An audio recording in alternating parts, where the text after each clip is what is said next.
Hello everybody, good evening and welcome to the first ever Downforce Grand Prix World Series event. 2020 may have taken a bit of a difficult turn for the worse for a lot of us motorsport and racing fans, but oh, are you in for a show tonight. I'm Jake Sanson and I'm going to be talking you through this first ever Downforce sim racing event. We decided that because we're a little bit different, we wanted to do something that was very, very different to some of the other live sim racing streams that you've seen. This is a manager-style sim racing championship. So our Downforce team members have all picked vintage Formula One teams from the past that didn't win a race. No manufacturers are allowed, so there's no Marussia, although obviously technically there is through Manor, if you like. There's no Toyota, there's no Life, there's none of these big-name manufacturers that didn't win Grand Prix. Porsche tried to put an entry in and was not accepted. So there is no manufacturer team backing allowed in this series. And the drivers are made up of ex-Formula One drivers that didn't win a race. You can choose any engine supplier that you like that no longer competes in Formula One, and that also includes customer-based manufacturers. So we do allow Mugen in, even though they are technically a Honda unit, but they are a second-rate customer unit, if you like, and also Playlife are in the field, and that is basically an old Renault, but that is allowed. Any tyre company of choice, there will be updates and upgrades every 2 races from each team, and obviously they get prize money based on their results. There are 2 qualifying sessions, the fastest lap from which decides the grid, which we'll be telling you in just a short while. First of all, though, I think without further ado, we should really tell you who is going to be doing what and where over the course of the season. Here is the official 2020 Downforce Grand Prix World Series entry list. For the 2020 season, Prost Grand Prix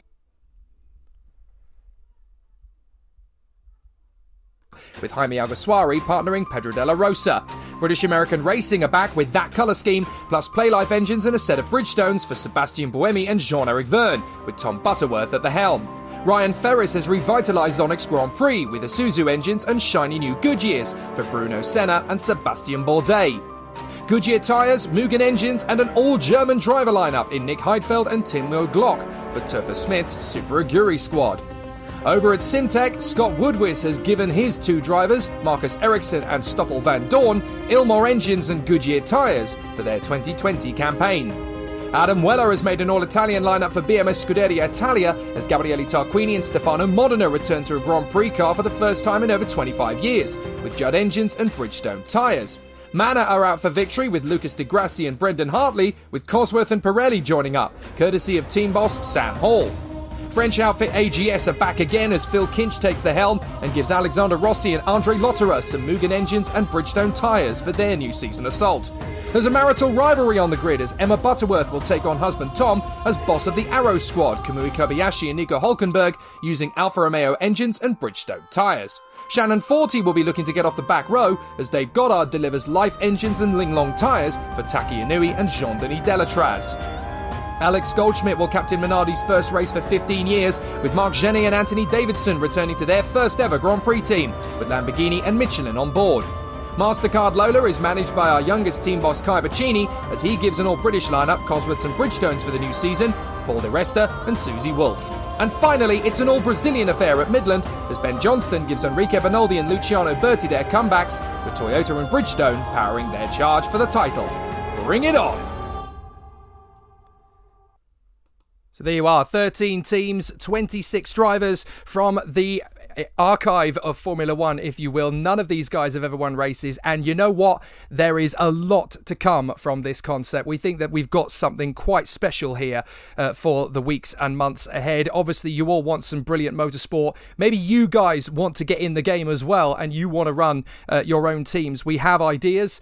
Grand Prix, of course, is one of them, but we're also looking at things like the touring car world, sports car racing from the days of Group C, and of course the Le Mans 24 Hours. We are planning this sort of content, as well as maybe Champ Cars, Formula 3000. We are thinking about an oval-only series, which would, of course, be based around the Indy Racing League.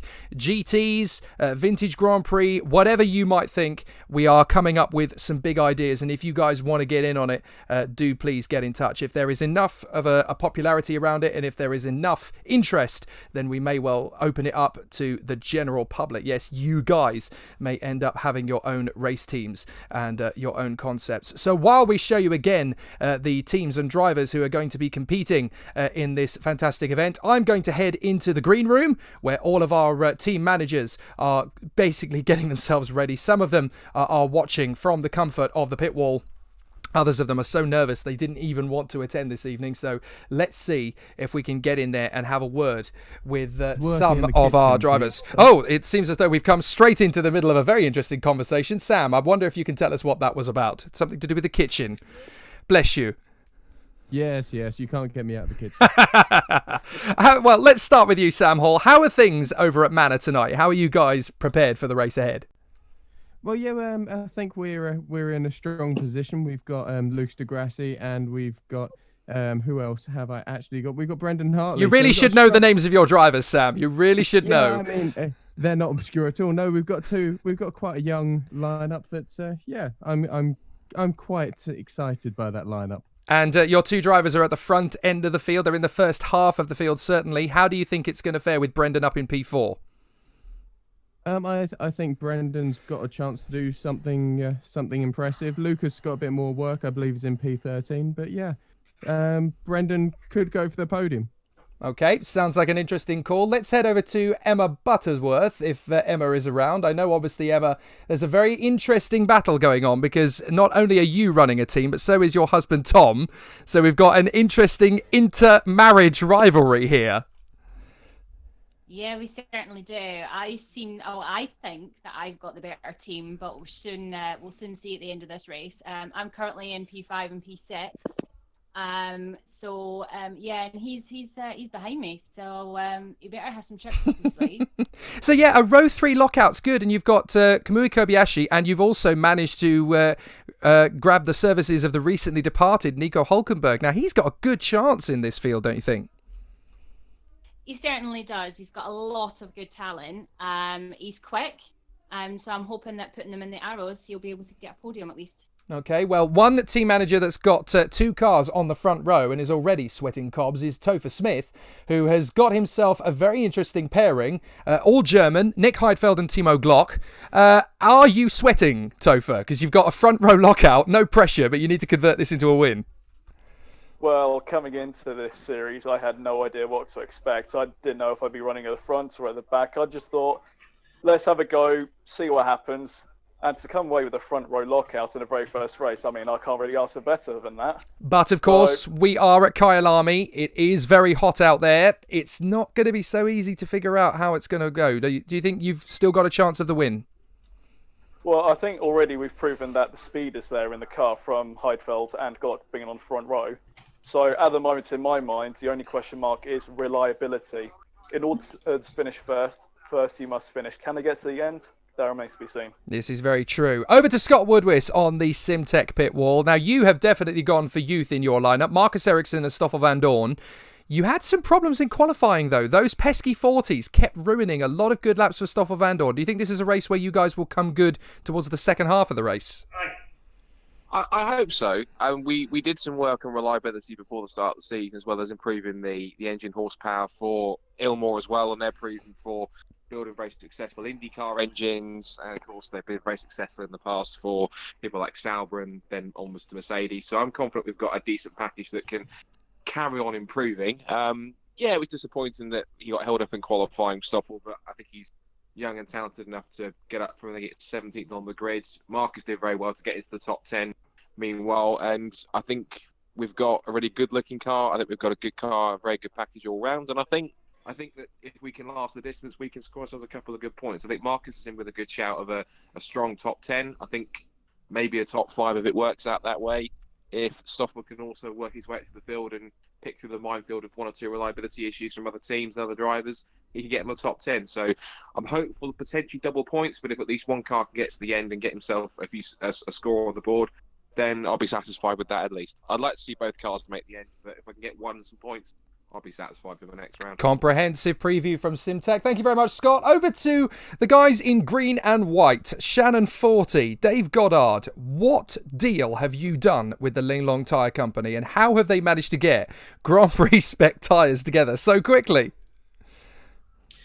Well, we're always interested in getting new brands into Formula One. I know tyre companies from across the world are now starting to have a presence in motorsports, and we're a team that likes to be different, the Shannon 40 team. We're out there mainly to enjoy our racing. We, of course, have a lot of backing, a lot of support from the GP Rejects website, and we aim to honour their ethos, really, of respect for the rejects of Formula One, which is why I've put the team together in that way. And you've gone for a fantastic driver lineup, Taki Inui and Jean-Denis Delatraz. For a start, how did you find their mobile numbers?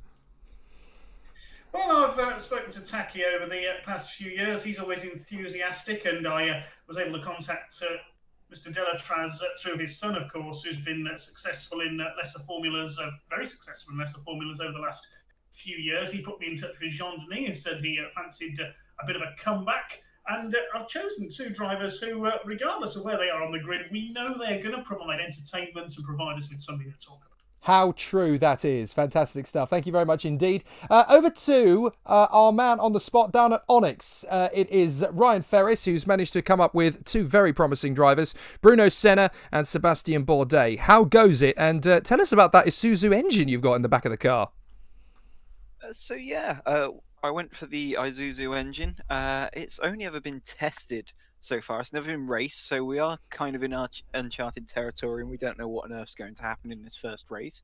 To be honest, I'll be very happy if at least one of our cars finishes today. That is how little we know about the Isuzu V12 engine. But yeah, I've got good confidence over the course of the season with it, and Sebastien Bourdais has done an all right job in qualifying, and Bruno Senna, we're not quite sure what happened. We believe maybe he got stuck behind Delatraz on a hot lap, but yeah, hopefully he's going to pull his way through the field. Sounds good. It looks like it could be an interesting race for the guys in purple and white. And finally, I think we've got time for just one more, and that is over at Minardi, Alex Goldschmidt. Alex, it's going to be an interesting one for you guys. Mark Genet and Anthony Davidson. The pace wasn't quite there in qualifying, but do you think you can pull it together in terms of a decent race finish? In many respects, we can. I mean, Anthony's been getting better in qualifying. I mean, he got to within 2.5 tenths of Mark. And we're rounding out the top 20. So if the guys can get it towards the top 10, we know that the Lamborghinis can be a little bit unreliable, but we've added a bit of extra horsepower. And hopefully with the Michelin tyres, we should come up trumps to maybe make some move forward. But I'm not expecting anything. I've told the guys, just go for it, see what happens. If you fail, if the engines fail, if the tyres go off the cliff, well, that's what we've got to deal with at the end of the day. Fantastic stuff. It's really exciting to see how you guys are all prepared. Thank you very much indeed to our team bosses. They will retire to the pit wall as we are about to get ready to go racing once again. And obviously, it is going to be a very interesting race that we have in front of us. Before we go racing, let's go for a flying lap of the Kyalami circuit. On board with Gabriele Tarquini from qualifying. We can see very fast racetrack, this one, and it hasn't been used for Grand Prix racing since 1993. A fast sweeper to the right, then to the left, and then close up to the far side. A little deceleration through for the first left flick, then you brake hard down into turn 4. Up on the acceleration once again, trying to hold the car to the left-hand side, then get a decent braking point just after the 100-metre board, but you need to carry a fair bit of speed through this right hairpin, then up towards the right.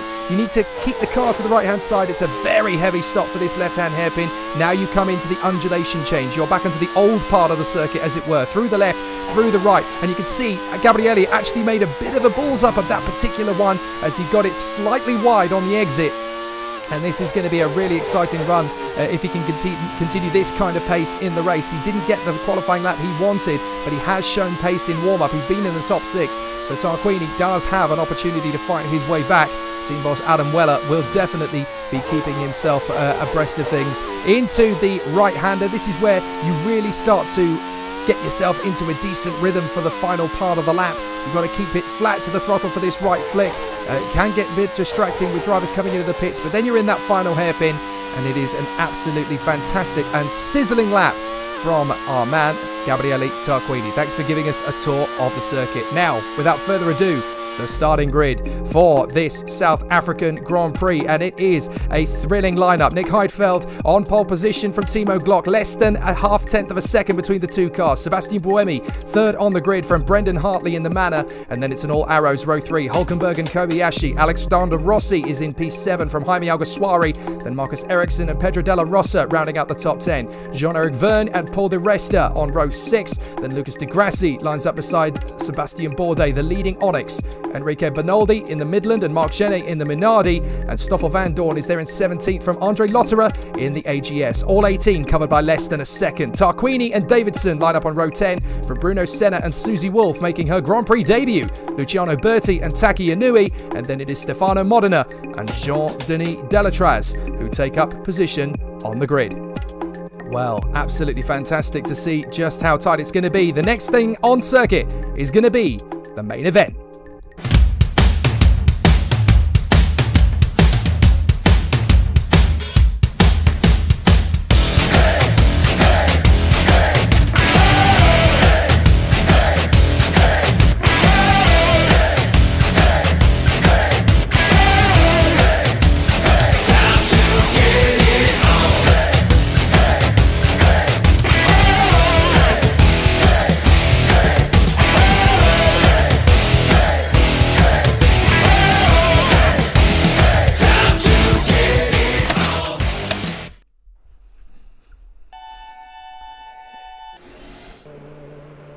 So here we go, ladies and gentlemen. It is time to go racing from the main event itself. We are here battling around the Kyalami circuit. Get ready for action, ladies and gentlemen, and it's race on. Nick Heidfeld gets a good start, but Glock is going to try and pull alongside. What a getaway from Buemi. He's going to try and charge there on the far side. Alexander Rossi getting in the mix there, but Glock has taken the early advantage. Buemi's come through in a second place from Heidfeld. Brendan Hartley still there in fourth position. Then it's Kamui Kobayashi in P5. The rest of the field nets its way through. An absolutely textbook start, though, from Timo Glock and Sebastian Buemi. They completely outfoxed Nick Heidfeld at the start there, and as the cars come through in the opening part of the race, we're on board with Timo Glock as he comes into that first left-hand hairpin, and already a bold start to the race. Absolutely fantastic. So Glock leads the way from Buemi. Oh, there's a bit of an issue in the midfield. That's Modena. Stefano Modena has got into the side of one of the Midlands. I have a feeling that was Luciano Berti he got into the mix there with, and a bit of a hiccup there for Stefano Modena. So he's got it slightly wrong, unfortunately, on the first lap, and that is not the way he wanted to start his race. 72 laps of racing, though, and up the inside further back, that is the Onyx of Bruno Senna having a horrific start, battling away there with Taki Inui. He's not had a good one at all.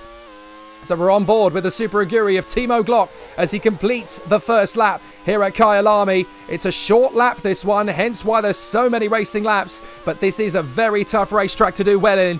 An absolutely fantastic battle. Hello to all those of you who are watching along. The first ever Downforce Grand Prix World Series event.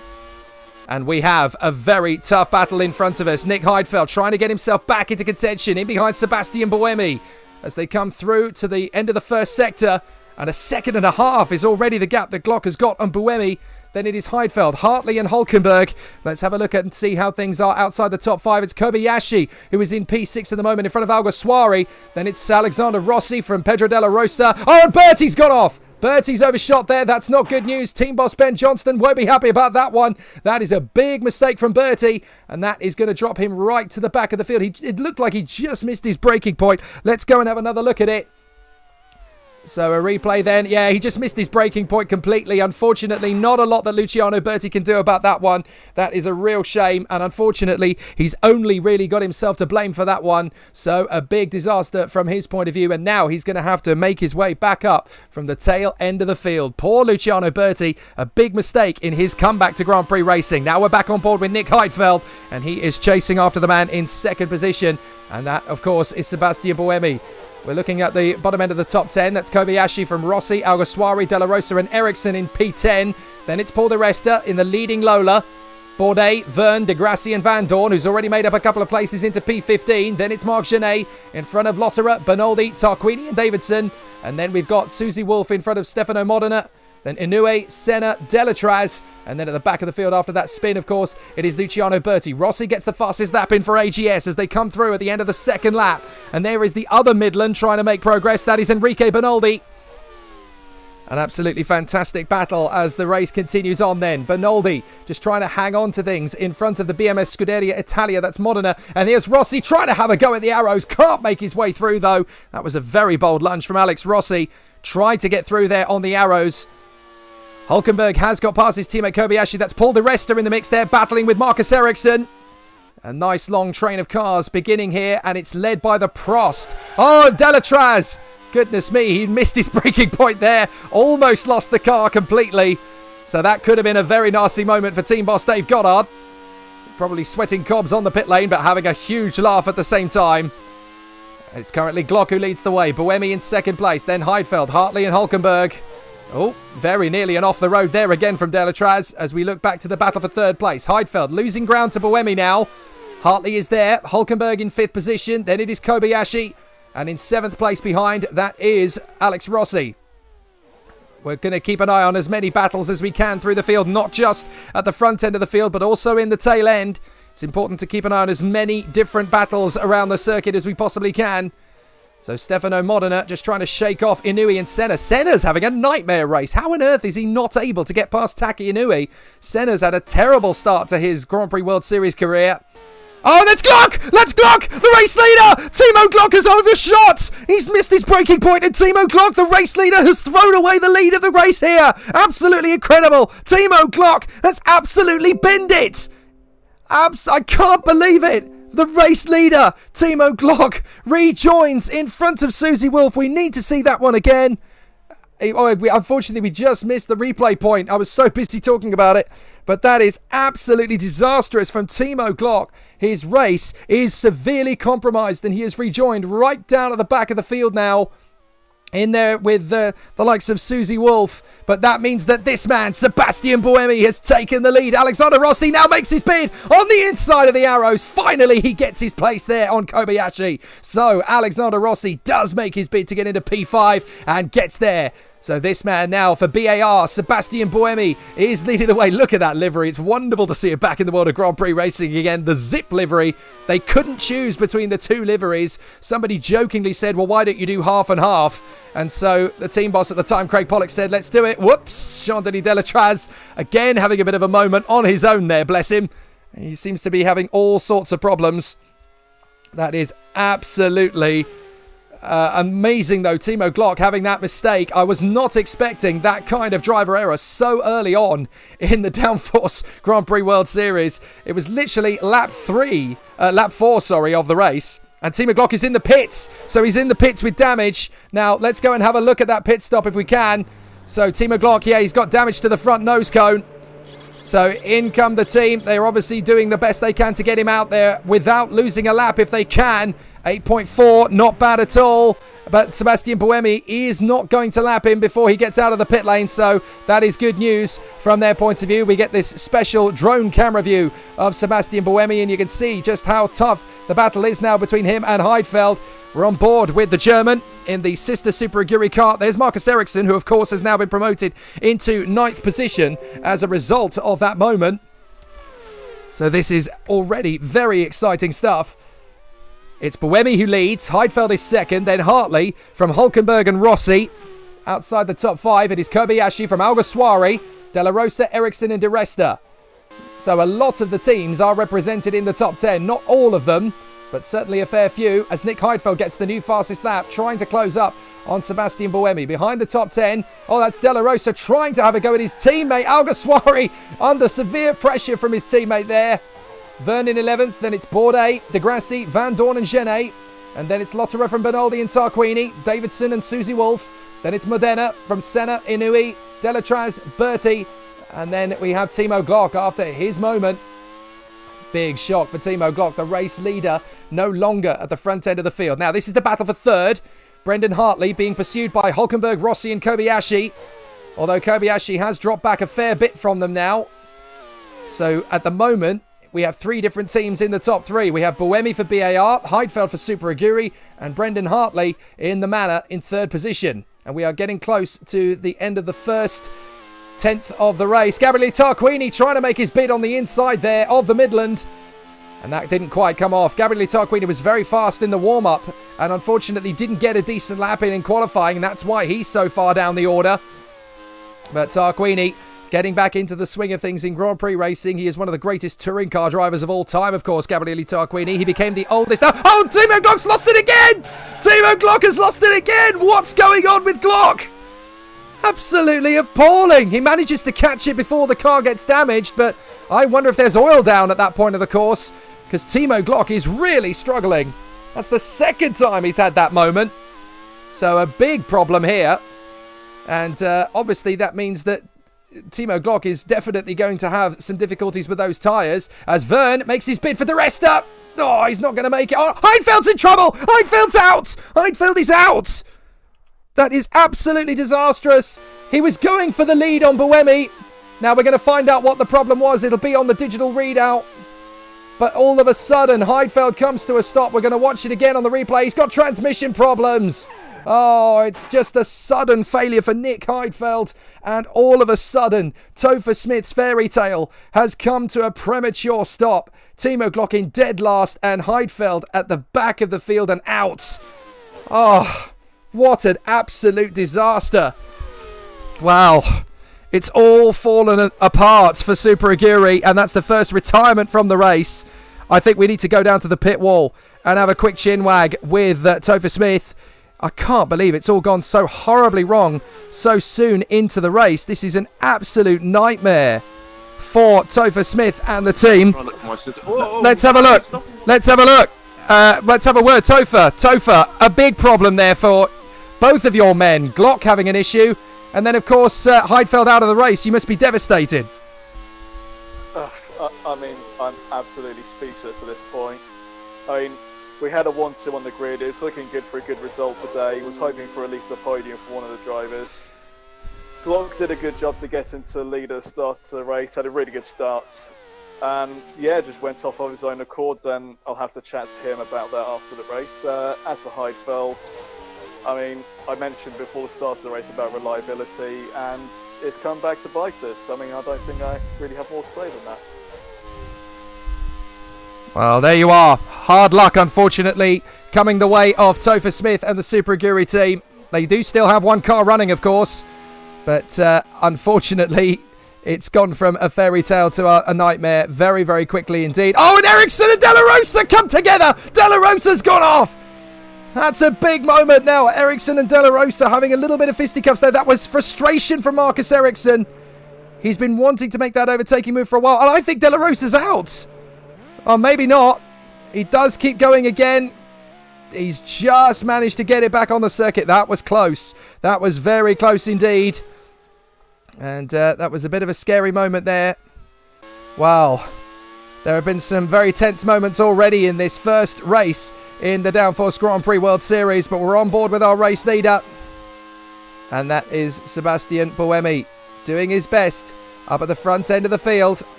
From Hartley, Hulkenberg now in third, Rossi in fourth and Kobayashi in fifth as a result of the Heidfeld retirement. Who would have thought there'd be so much tension and so much drama in this early phase of the race? It's absolutely unprecedented. And here's Van Dorn. Van Dorn making his bid to get through on the inside of the Prost, and he can't make it there. Oh, he nearly goes off the circuit. This is a great comeback from the Simtech drivers, to be fair. Ericsson now deep into the top 10, and Van Dorn is only one place away from it. They are making steady progress in this race. Alguersuari now sixth from De Resta, Vern, De Grassi and Ericsson. Then Bourdais and Van Dorn. Van Dorn's the serial overtaker in this field at the moment. Then it is Gene from Lotterer and Bernaldi. Tarquini, Davidson and Wolf. We're on board with Andre Lotterer in the AGS, chasing down the Minardi of Marc Genet. De La Rosa and Senna is 20th. Modena 21st from Inouye, Berti, Delatraz and Glock. And I can tell you that Glock has now caught Jean-Denis Delatraz. So he's caught him up. And now it's going to be about trying to get through and make the overtaking move. But Brendan Hartley is the man in second place, trying to stay with Sebastian Buemi a further 2 seconds up the road. But since Nick Heidfeld dropped the ball, or I say the car dropped the ball, absolutely sensational. Here's Taki Inouye trying to have a go at Stefano Modena. Careful, mate. That could have gone very badly wrong. Well, he's just about got away with that one again. So some very exciting battles already in this race. But it's all coming up gravy for our drivers at the front end of the field. Some really exciting battles in this race. Brendan Hartley in second, trying to get away from Hulkenberg and Rossi. Then Kobayashi in fifth position. Well, so far, so good. It's been an absolute thriller in the first 10 laps of racing. Here's Glock trying to get back into the action, and Delatraz is frustrating him. And these guys are racing for position, of course. It's worth mentioning that. They are actually racing for position.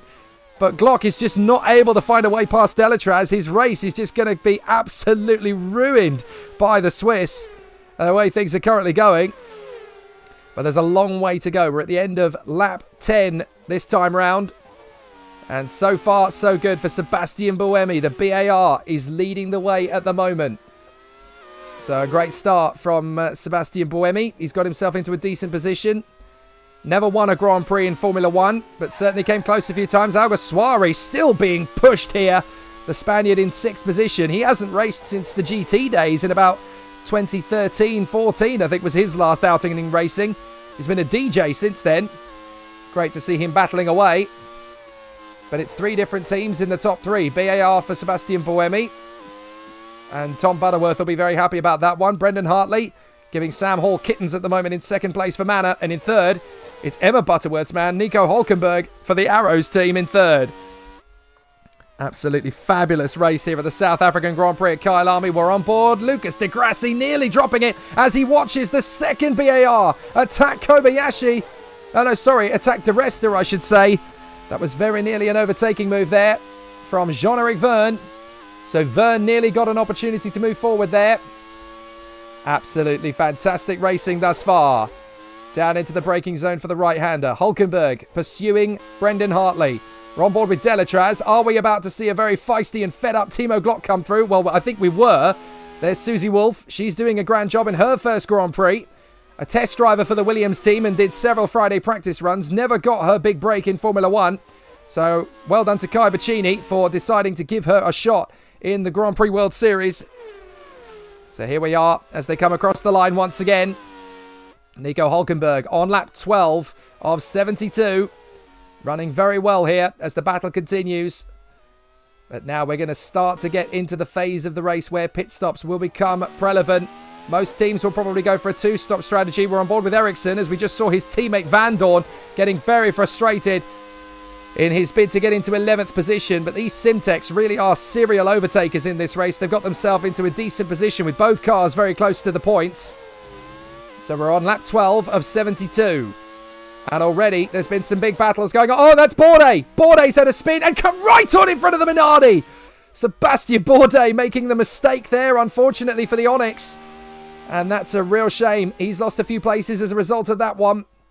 So Sebastian Bourdais tried his best to hold it together, but he just overcooked it. And that has now dropped him down the order. Where is he now on the circuit? He's outside the top 10, that's for sure. 14th is where he finds himself behind Jenny and Lotterer. And he almost collected them on the way through, in fact. Here's Timo Glock again, stuck behind Delatraz. He just can't find a way through. This is absolutely a nightmare for Timo Glock. He might have to wait for the pit stops the way things are currently going. On board with Susie Wolff. Kai Bacchini and his father Dan will be very pleased at the progress of the team. The rest is not far away from a strong result here. He's currently in 7th place in the points for the Lola team. Susie Wolff just needs to keep on pedaling. She's in the top 20.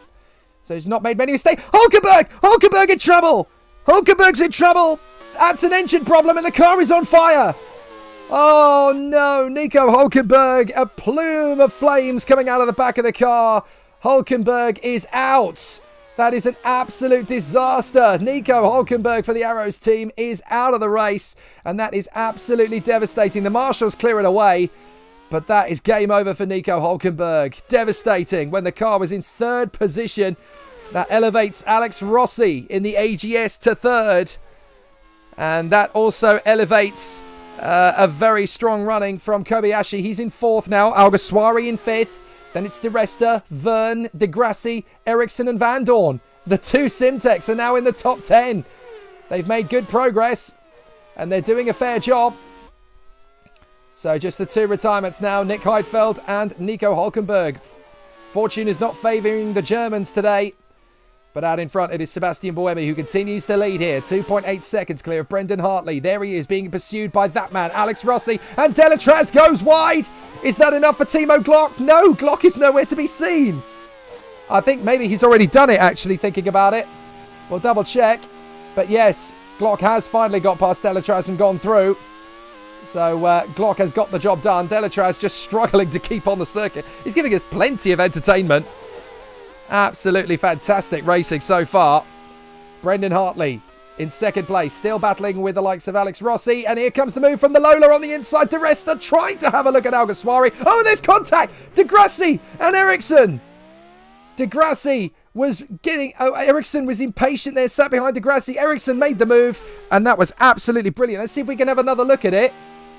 Yes, Ericsson just dives on the inside line there of De Grassi. I think De Grassi might have turned in on him, in fact. And they just about get away with that one.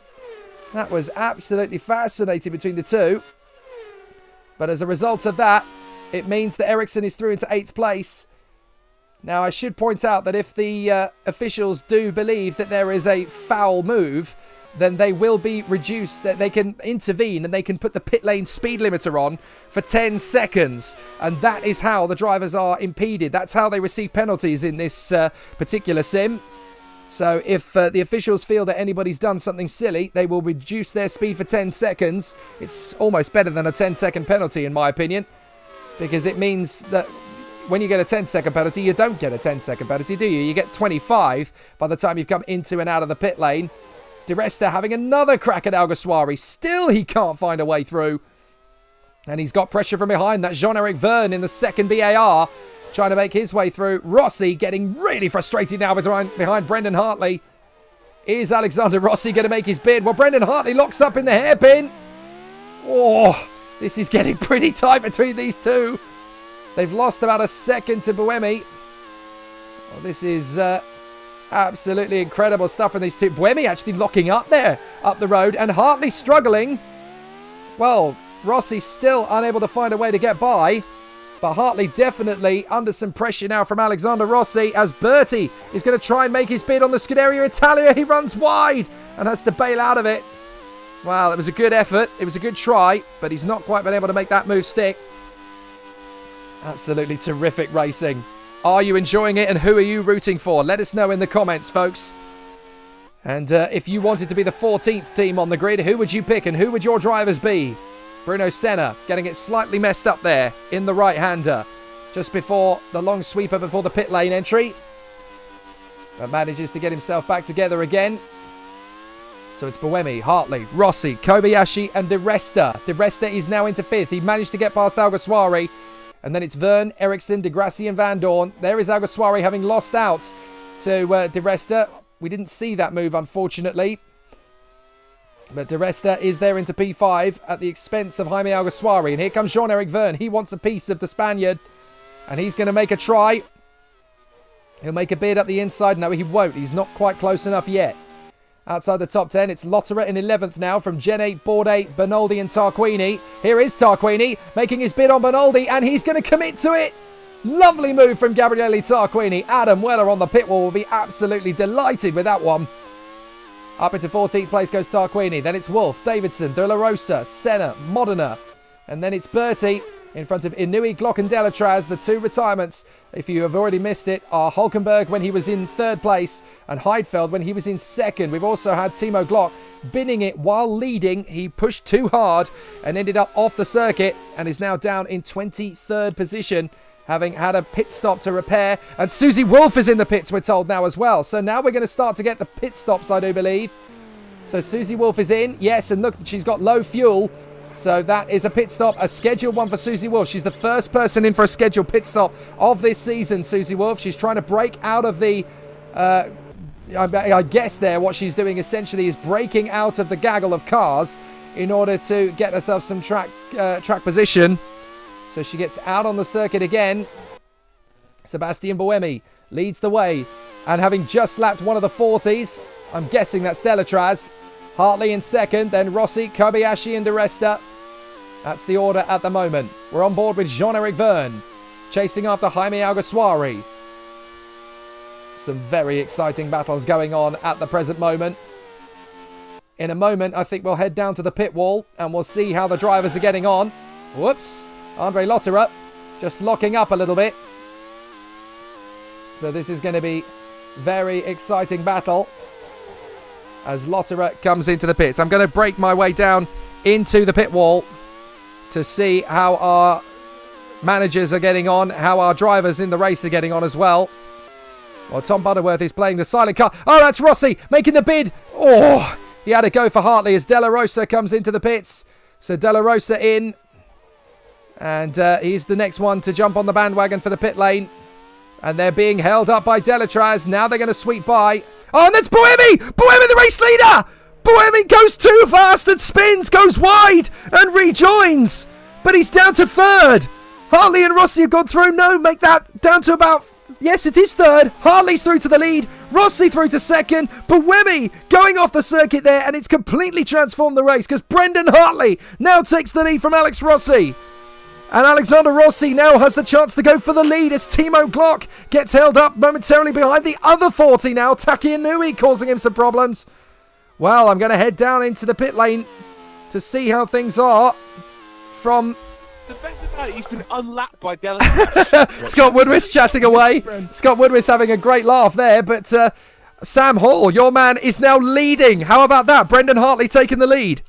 Yeah, he's taken advantage where others have fallen. So far, Glock has fallen, and obviously we've just had Buemi go. So yeah, if Hartley can keep this going, if our reliability holds up, that's the main thing. That will be an impressive performance from him. I'm going to also quickly head over to Scott Woodwis. Your boys in the Simtex, they are charging through the field. They may not have had a great qualifying, but in race trim, they are flying. Yeah, I'm happy with the progress so far. I don't want to jinx anything. I'll just say that they've been running okay. I'm still quite cautious with the fact that some of the leaders have had one or two issues with trying to get through traffic and then having problems. So I'm cautiously optimistic, but we've still got a long way to go in this race, so let's wait and see. Thanks, boys. Thank you very much. Wow. Fascinating. Absolutely gripping racing. And great to see that so many teams have a hand to play in this as well. There's not just one competitive team out there. There's not just one competitive driver out there. Sebastian Buemi, there he is, the former race leader. Oh, Senna's in trouble. Bruno Senna in trouble. What's happened there to Bruno Senna? An engine failure, that's what it is. The Onyx is out. That is such a disappointment for Bruno Senna and the Onyx team. The Marshal's clearing the car away, but Bruno Senna is out. He was in 17th. And unfortunately... Oh, and that's Timo Glock! Well, it's game over for Topher Smith. The engine finally blowing, and that is absolutely devastating for Timo Glock. He was already in trouble, but now it's really game over for Timo Glock as into the pits start a massive pool of drivers, many of them coming into the pits at the same time. So we're going to see a waft of pit stops now from this race. It's going to be very interesting from here on in. Sebastian Buemi looks like he's gone long on the fuel, as has Brendan Hartley. As you can see, they've got another 20 laps, so they're going for a one-stop strategy. Meanwhile, Alex Rossi is going for a two-stop strategy. That's probably why he's been so hasty to try and get past Brendan Hartley, because he could get held up behind him very badly indeed here. So this is a very exciting battle, but there's all sorts of pit lane strategies to come. So Rossi is going to be the next big name to come into the pits. Let's have a look at who else is going to be in.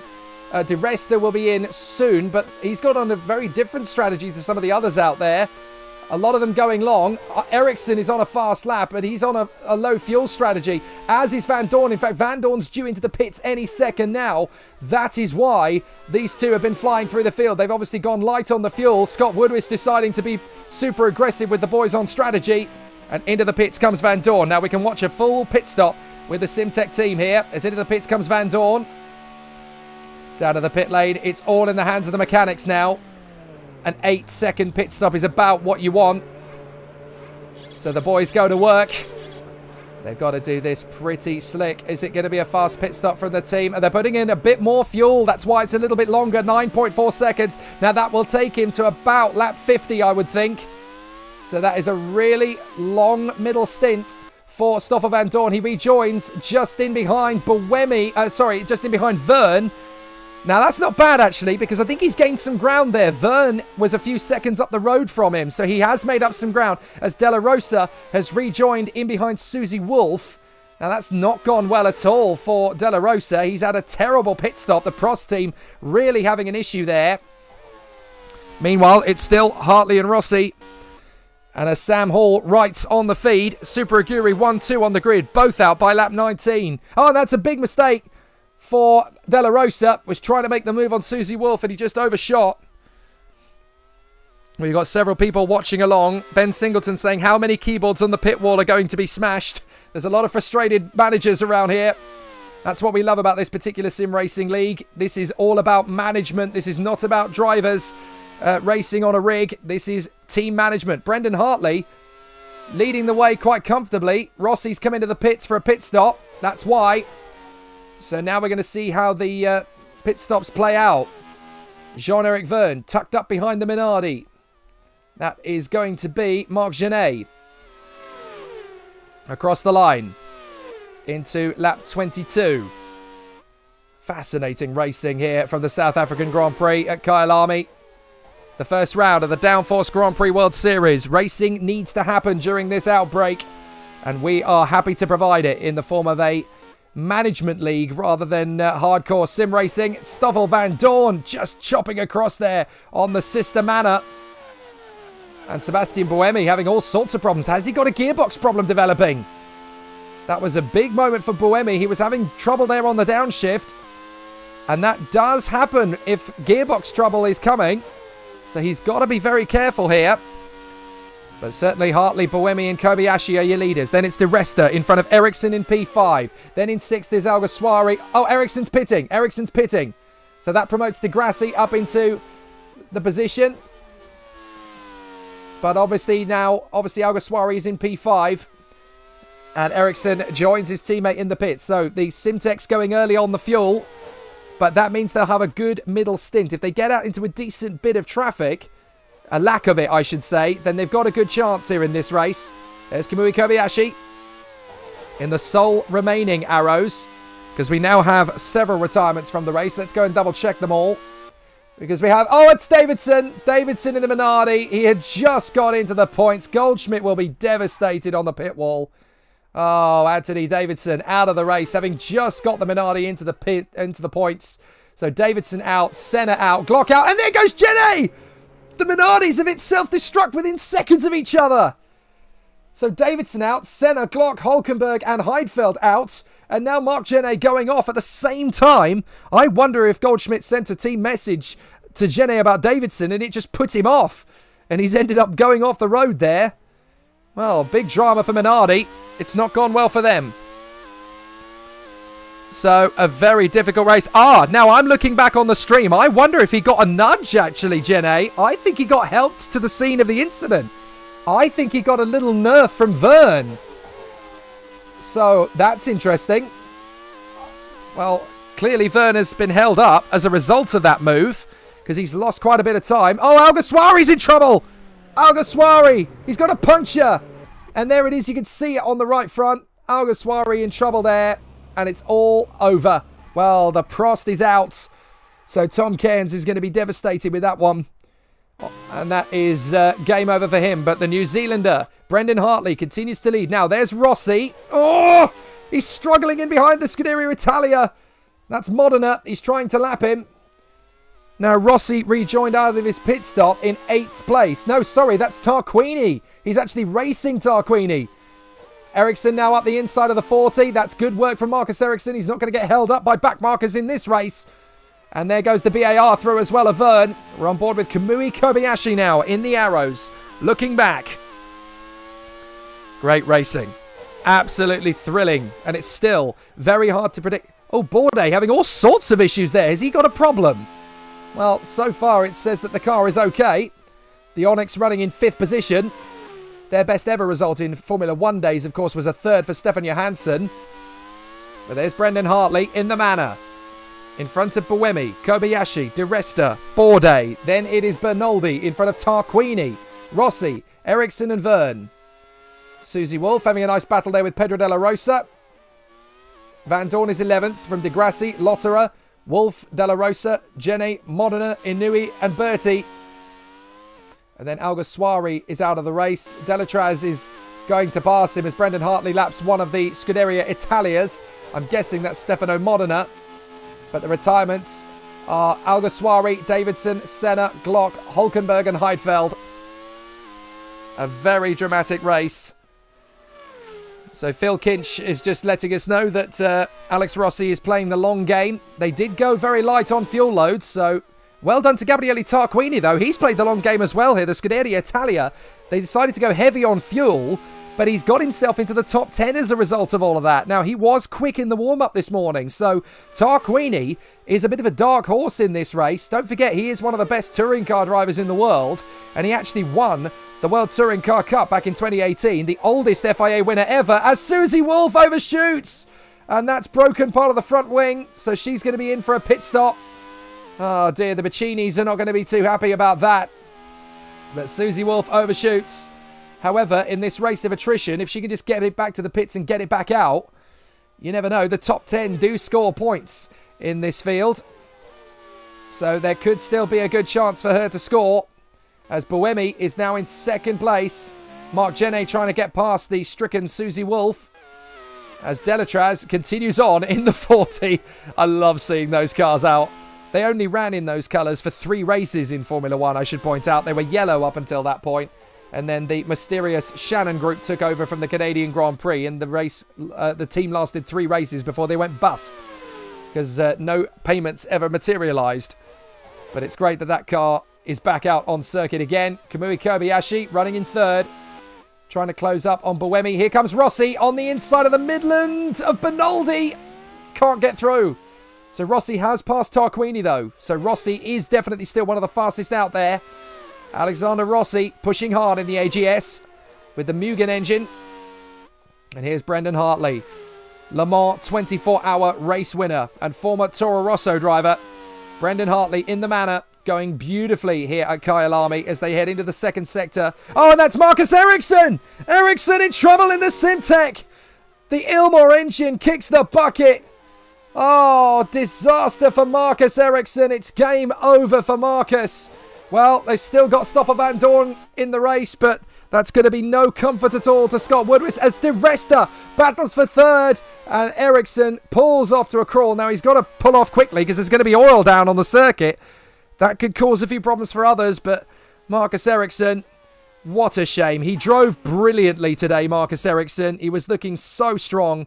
He didn't put a wheel wrong all race, really. But unfortunately, he too is one of the many to fall. And we hadn't even got to half distance in this race. Marcus Ericsson joins the retirement list. What a shame. So Kamui Kobayashi in third. De Resta still in P4. Then it's Bourdais. And here comes Lotterer up the inside of the second Simtek of Van Dorn. No chance. Nicely done there as Andre Lotterer, the man who only started in one Grand Prix, of course, for Caterham. But Buemi is second place. Just in the top 10, looking for points at the moment, are Benaldi, Alex Rossi, Gabriele Tarquini, Jean-Eric Verne and Lucas de Grassi. Then it's Van Dorn, Lotterer, Della Rosa, Jenny and Wolff, Modena, Inoue, Bertie and Delatraz, with Ericsson now out of the race. As Benaldi once again slams the door shut on Alexander Rossi. You're not coming through there, bucko. Absolutely fantastic racecraft going on here as we ride, looking at the helmet of Kamui Kobayashi in the arrows, the sole remaining arrows.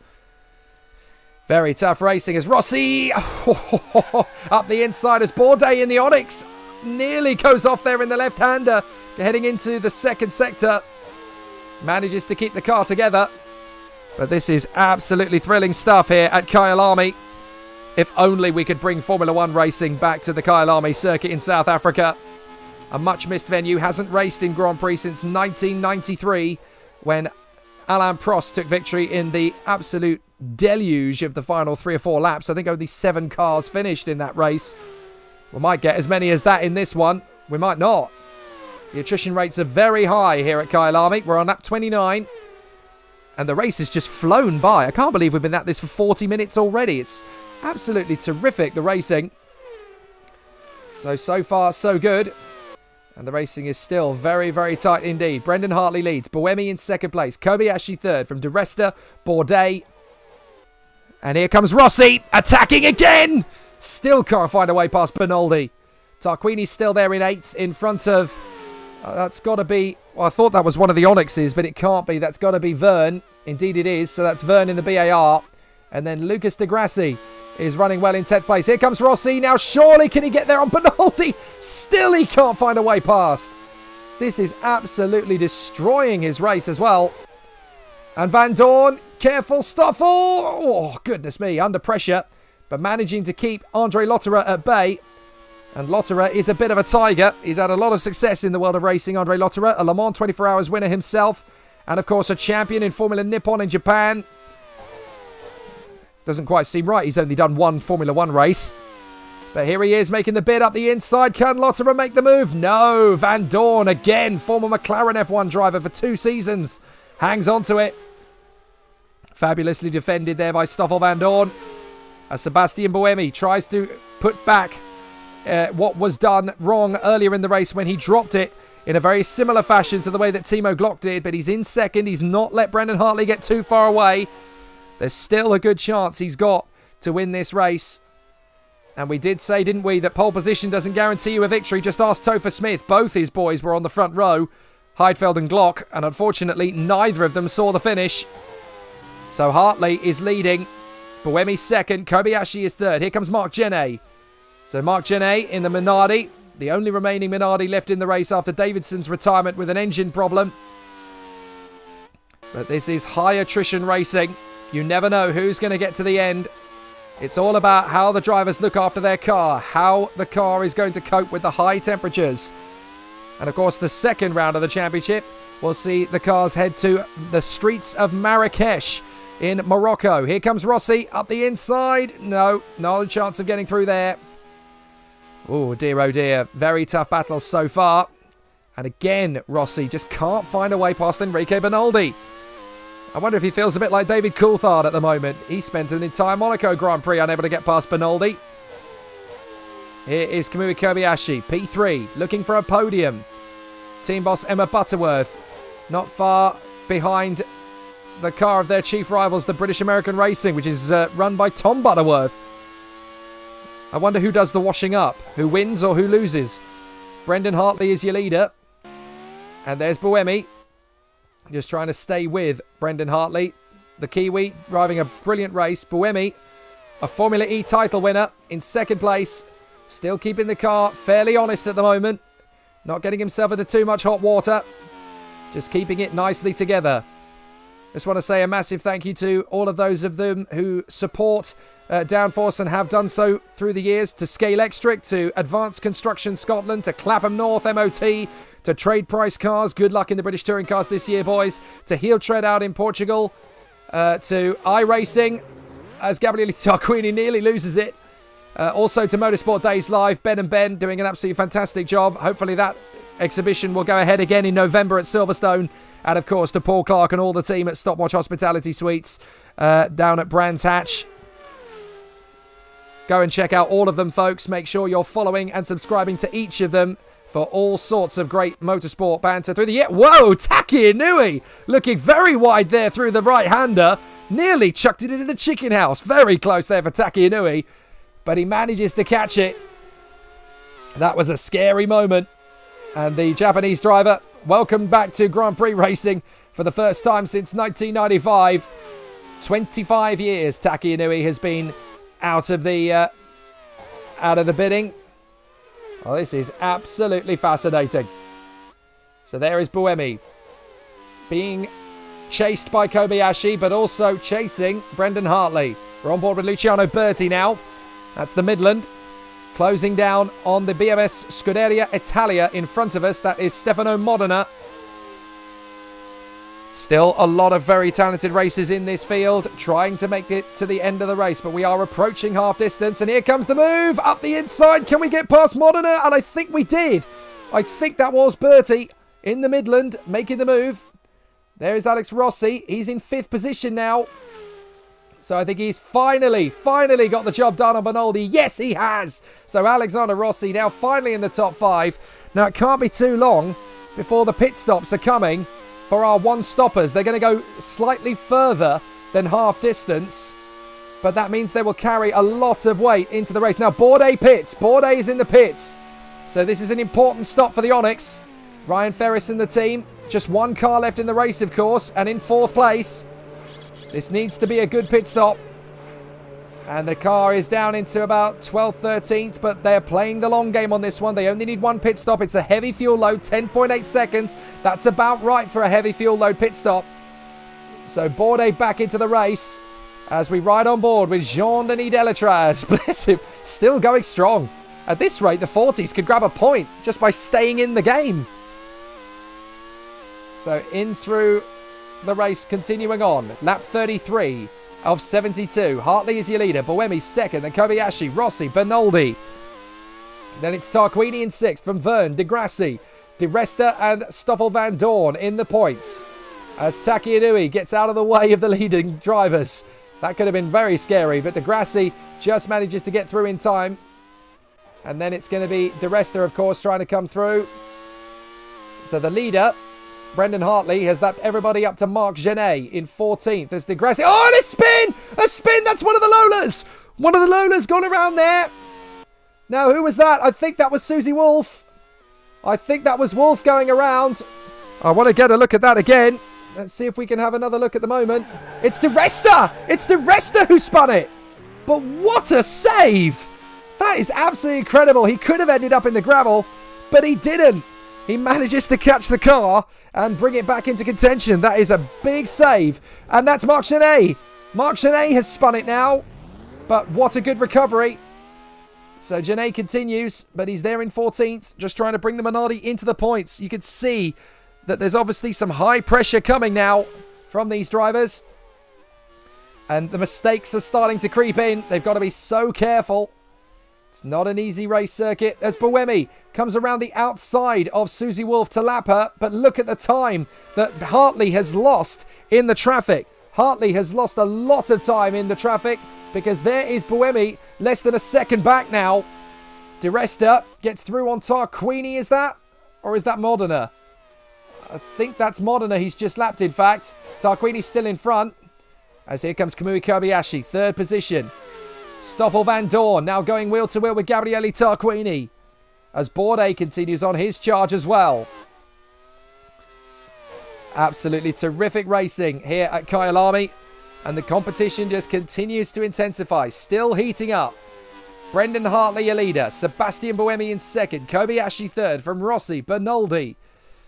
And then also in the top 10 we got Tarquini and Verne. De Grassi, De Resta, Van Dorn in the top 10. Then Lotterer, Della Rosa, Bourdais and Genet. Then it's Susie Wolf from Bertie, Modena, Inui and Delatraz. And then our retirements list is Marcus Ericsson in the Simtech, Alguersuari in the Prost, Davidson, Senna, Glock, Hulkenberg and Heidfeld. So just one team is out of it altogether, and that is the Super Aguri pairing of Heidfeld and Glock. The Super Aguri team obviously went for a bit of a horsepower upgrade pre-season. Didn't spend as much work on the reliability of the car for certain, and that's why both cars ended up out of the race. They've certainly got a fast package, but it's not a reliable one yet. Hartley, Buemi, Kobayashi and Rossi. Then it's Bernaldi in 5th position. And then we got Tarquini, Verne and De Grassi, De Resta, Van Dorn, Lotterer, Della Rosa, Bourdais and Genet. And we're on board with Sebastian Buemi, trying to get himself back into the lead of this race. He was leading earlier on, then he spun off. Very tough racing here at Kyalami. Hope you're enjoying the stream, everybody. First time we've ever done anything along these lines. A management-style sim racing league, and we think there's legs in this. We could have all sorts of different categories. Touring cars, sports cars, GTs, F3000 and all sorts. We're going to work on it. If you like the sound of that, let us know. Gabriele Tarquini in the pit lane in the top 10. A bit of a moment for Della Rosa. He just missed his braking point a touch. But Hartley is your leader from Buemi. 0.6 of a second between the two of them. Kobayashi is within 6 seconds of them, though. Interesting to see who's got the fast-paced car and who is able to keep a steady rhythm. Kobayashi has not been particularly spectacular in this race, but he's not been slow either. Here's Rossi. He fought his way back into 4th position through all of the drama. So the AGS still very much in with a chance of a podium as we ride with Stefano Modena. Stefano Modena in the BMS Scuderia Italia with the Judd engines on Bridgestone tyres, still running a very long way into this race. And we're at the halfway point now. 36 laps done, 36 laps completed. It's a long old race here at Kyalami.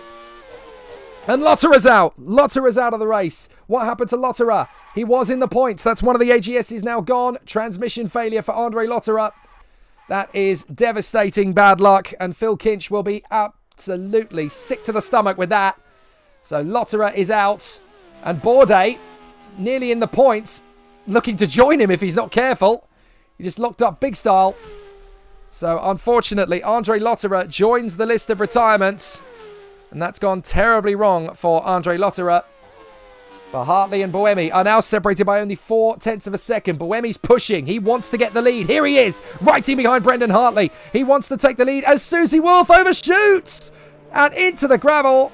But she kept her foot on the throttle. There's enough wheel spin in the car to keep the car moving.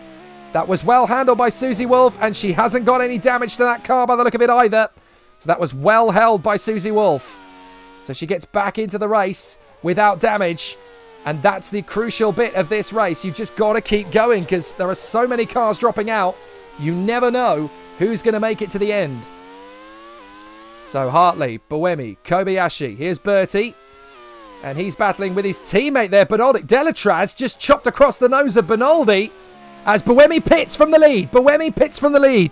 Now, that is an important one. And so too does Hartley. So they've pitted together. Now, who's going to get out first? It is going to be Hartley. Hartley is going to get out first in front of Buemi. So they pit together and they end up leaving together. But I think Hartley and the Manatee may have just done a faster job of pit stops than Buemi. So that gives the lead for the moment to Kamui Kobayashi. But I bet you that he is going to be into the pits very shortly. Look at that. Rossi is right in there behind Buemi now. So this has become a three-man scrap for the lead. And the AGS team have timed that pit work to perfection. Verne's gone off! Jean-Eric Verne! Oh, big moment. Now, he's got to be careful in getting back into the race because he's in a very dangerous position. He's going backwards. Jean, what are you doing? Jev is going the wrong way around the circuit trying to get back on.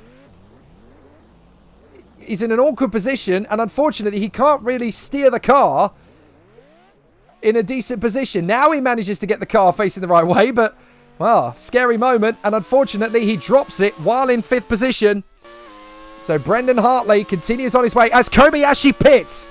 Kobayashi pits. Now this is a very crucial pit stop. From the lead, Kamui Kobayashi in the Arrows pits. Now, this needs to get you to the end of the race, so a 10-second pit stop is about what you need to fill up with the right amount of fuel. And this is going to be a quick one. Look at that, 9.8. They've made up some time in the pits there, but that will put him out in 4th position. So Rossi's going to go through. Indeed he does. And Bernaldi's out. Bernaldi's out of the race. That is a disaster. So Bernaldi is out of the race as well. What happened to him? Transmission again. More problems then, as Enrique Bernaldi joins the retirement list, and he was only 1 place out of the points as well. They are dropping like flies in the South African Grand Prix. So, Sebastian Buemi into 2nd place again. Hartley is your leader from Buemi, Rossi, Kobayashi. De Grassi is now 5th for Manor. So the 2 Manors are in the top 5 places now. This could be a very good points haul. Di Resta is 6th for Lola. Then Van Dorn for Simtek is up to 7th. De La Rosa in the Prost is 8th.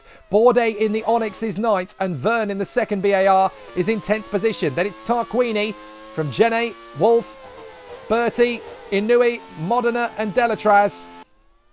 And nobody else is running. High attrition as Tarquini laps his teammate Stefano Modena. Now, there have already been discussions, some very harsh ones I have to say, from the management of the various teams about how the competitors are already being judged on their first couple of races. Now, they're not allowed to make any driver changes until the updates phase, which is after race 2, because we're in Africa and we're staying there until we've done with Morocco. However, the teams are allowed to change drivers during the season at a cost of £1 million. So they obviously have to take that into account, and they obviously have to use that money that they would use to change a driver to also make changes to the car's engine and reliability. It's a very interactive game, this one. Even though it's old-fashioned, it's retro, it is Minecraft for motorsport, basically. But we love it to pieces, and you can see just how brilliant the racing is. Who'd have thought watching AI Grand Prix cars going around the circuit would be so magical? But it is very retro, and we love it. Hartley leading, Buemi second, Rossi third from Kobayashi and Degrassi. In sixth position, it is still De Resta. Then it's Van Dorn from De La Rosa and Bourdais. Then Verne in 10th. Tarquini, Jene, Wolf, Berti, Inui, Modena, Bernaldi. Out of the race, of course. So Delatraz up to 17th. And that is the last man running. Delatraz in 17th. We've lost Bernaldi, Lotterer, Eriksson, Alguersuari, Davidson, Senna, Glock, Hulkenberg and Heidfeld. As Tarquini laps one of the 40s. I'm assuming that was Taki Inui he's just got past. So the gap between the leaders is 1.3. Hartley leading from Buemi, Rossi and Kobayashi. 6 seconds between the top four. Still anybody's race, and Marc Genet overshoots! Oopsie daisy, Marc! And again, he's kept his foot in. Now, can he get the car out of the gravel? He's just got to keep pushing. There's only one Minardi left in the race, of course. But he's also got to be careful not to overcook the engine, trying to get the car out of the gravel trap. If he pushes the engine too hard, I think he may be wedged too far in. Oh, Marc, he's just gone too far into that gravel trap. He's going to work very hard to get back out again. But I think this might be game over for Minardi.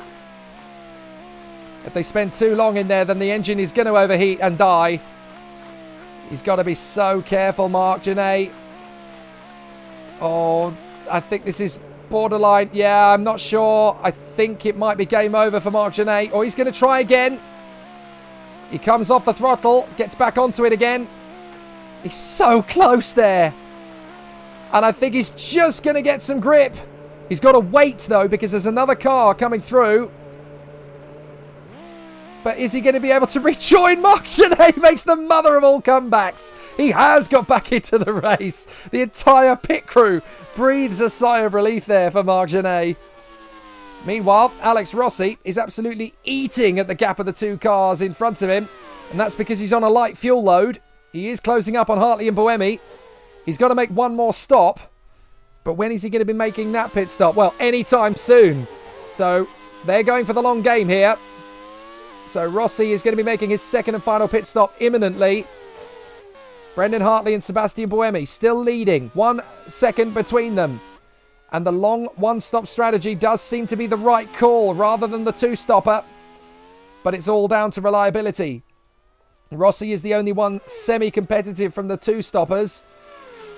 But unfortunately, he's got to make that pit stop imminently as De Resta makes a bold lunge on the inside of the Midland to lap it and gets through. So that's all gone well. But this is an absolutely sensational run so far in this race. And still the battle continues. Buemi in second place, trying to reel in Brendan Hartley.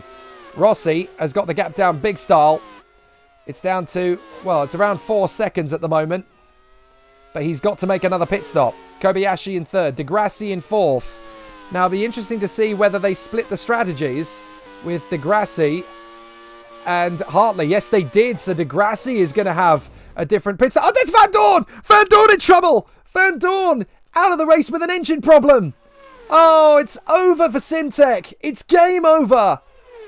Oh, so disappointing for the Simtech team. That was going so well for Stoffel Van Dorn. He had climbed all the way from 17th on the grid to 7th. And the car was looking good. They just need to do some more work on the reliability of the car. What a shame. What a shame. Well, Marc Genet continues on his way in the Minardi. He's down to 15th as a result of his off on the circuit. And I think that means that Taki Inui's overtaken him. So Marc Genet's now got some work to do to get himself back into position. But it's devastatingly bad luck for Scott Woodwiss and the Simtech team. I think it's about time to head down into the pit lane to have a word with them. As Alexander Rossi makes that pit stop we knew he was going to make. We predicted that one quite a while ago, as Marc Genet is trying to get himself back into the action. But let's head down into the pit lane and have a word with our team managers and see how things are. I apologise in advance if there are some swear words, because obviously Scott Woodwis has just seen his second car pull off the circuit. But let's get down there and have a word with some of our team bosses. So far, so good for Sam Hall. The team is still leading the way at the moment, but it looks as though Sebastian Buemi is giving Brendan quite a hard time down there, Sam. Yeah, Buemi's clearly got the pace, and I think he's going to probably close on Brendan, just hoping that reliability is our friend. Obviously, Lucas de Grassi in fourth. I think that's him just pitting now. So he's going to drop back a bit anyway. He needs to pit at least once more. So, yeah, we'll keep this going and get a podium from the first race. I'll take that. Were you expecting this kind of pace from de Grassi? He seems to have really come on in the second half of the race. No, I expected it from Brendan, but yeah, Lucas has been he's been sort of the surprise package, I think, from this race. And like I say, reliability is still up in the air because there's been so many retirements in just 43 laps of racing that you don't want to get ahead of yourself at this point. Okay, fair play. Thanks, Sam. Let's have a quick word with Scott. Scott, it was all looking so good, and of all the teams on the grid, the Simtech squad definitely made the most progress in the race, but Kyalami just bit. Yeah, it's disappointing. I think we've got to look at the positives from it, really. I mean, Stoffel was up as high as 7th. Both drivers were up there in the running in the points, and we did spend points on reliability before the season. I think we just know that we've got a good car that runs well in race trim, and the drivers can overtake. Obviously, I apologise for Marcus's antics before he went out, but nonetheless, I think we've made a decent start and shown that there is potential in the car. So we'll have to wait for Marrakesh and hope things pick up a little bit better as we find a few days' time. Fair play. Thank you, Scott. One final word from this section. Let's talk to Tom Cairns, actually. Tom, good to see you here again. The Prost running reasonably well over the course of the race, but for Jaime Alguersuari, bitter disappointment when he got into the top 6. Yeah, it was massively disappointing, really, because he was running as high as 5th up to the point when he pulled out, which was a massive shame, really. De La Rosa's race was compromised as well because he got a bit of a knock from Ericsson from behind. So the fact that Ericsson's gone out now has served him a little bit of justice, really. But in regards to De La Rosa, he's just coming for his pit stop now. I think the aim at the moment is just to make sure he gets to the checkered flag and get some decent points on the board. Okay, thank you, Tom. Well, fascinating stuff going on then here in the race, and it's been very, very dramatic racing all the way throughout, and it's only going to keep getting like that as the racing progresses. We are on lap 46 of 72, and if you've just joined us, you are watching the first ever Downforce Grand Prix World Series. It is a Management League race series. You pick a team that is no longer in Formula 1, you pick 2 drivers that are no longer in Formula 1, you pick an engine manufacturer that no longer races in F1, and you manage them through the season. And this is a 15-race season in total as a first starting point. So we're going to see some very unique Grand Prix circuits, some that you haven't seen before, some that have never been used for Grand Prix. But it's going to be great fun, and it's going to be a representative of a World Series on all 6 continents. We will have events, and it's going to be absolutely magnificent all the way through the calendar. And here is the battle for the lead. This is what we wanted to see. Brendan Hartley versus Sebastian Buemi, and they are dueling for the lead of the race now. Buemi has caught right up to Brendan Hartley. They come through the right-hander absolutely together. Is Sebastian Buemi going to get his chance to get through on the inside of the Manor? It is going to get very tight between these two. Both former Red Bull young guns in the world of Grand Prix racing. Brendan Hartley and Sebastian Buemi have made names for themselves in their own right. Both Le Mans winners. And now they want to battle for supremacy in the Grand Prix World Series as Brendan Hartley tries to hang on. He runs a bit deep into the hairpin, and that's why Buemi's through. Buemi takes the lead. Sebastian Buemi gets into the lead of the race there. Fantastic bit of overtaking from Sebastian Buemi. And that puts him into P1. Here at Kyalami. Oh, Paul di Resta runs wide. Loses the back end right in front of the field. Oh, and he's been hit by the Midland. The Midland. It just looked like he didn't even see him. But how do you drive straight into somebody? That is proper brain fade. Let's have a look at that again. Who was it? It was Luciano Berti. Well, Luciano Berti wins the Wooden Spoon Award. But incredibly, Paul di Resta now has to get going again, having been driven clean into by Luciano Berti. Well, I have to say, the officials may be looking at that one to see if Luciano Berti may be awarded a completely differing style of penalty there. That could even be a race ban. He wasn't even paying attention. So Buemi and Hartley, first and second. Absolutely incredible. Oh, that's enough! That's enough there! Now, who's that that's gone?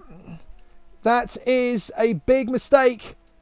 Now, who is that? That's Buemi! That is Sebastian Buemi! How's he done that? He just overshot! That's the second time he has gone off the circuit from the lead of the race. Absolutely devastating. Buemi bins it again. Well, that is the second time in second time in the same race that from the lead, Buemi has overshot. And he's now off the circuit. I can't believe he's thrown the lead away twice. And that's now Hartley leading from Kobayashi and Di Grassi. Di Grassi is now in third. There goes Rossi into fourth. It's devastating. And Sebastian Buemi will now not only be out of the running for victory, but he's also got to come into the pits to repair the damage. I can't believe he's thrown it away twice. I was looking at exactly the wrong moment at the live feed, but that is absolutely incredible. I can't believe he's thrown it away twice. So now it's Hartley leading, Kobayashi second, Di Grassi is third, Rossi is fourth. Effectively now in fifth place is Sebastian Bourdais in the Onyx. Then it's Di Resta, Della Rosa, Tarquini and Verne. But where is Buemi going to get out? Because he's going to be in the middle of all of that. And that's Delatraz. Oh, that's a sorry sight. Jean-Denis Delatraz overshooting and going off the circuit. And he's gone into the pit wall. He's gone into the Armco. Is that him parking up for the day and deciding I've had enough? No, he is going to try and get going again. But, Buemi into the pits from P6. And it's all gone wrong for him, but I think it's all gone wrong for Delatraz as well. Delatraz trying to get back into the race. I shouldn't laugh, but, oh dear.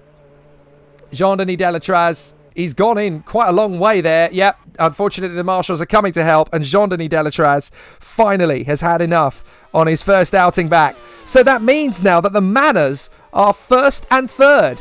Hartley is leading, Di Grassi is third. Kobayashi and the Arrow still running in second. Well, big drama on lap 49 out of 72. We've only got 20 or so laps to go in this race. But they are going to be the hardest 20 laps because those engines are going to be pushed to breaking point. The cars will not be in as good a position as they were once. So it's going to be a very tough race. They all know that. So the battle is going to be very tight indeed as they come off the turn.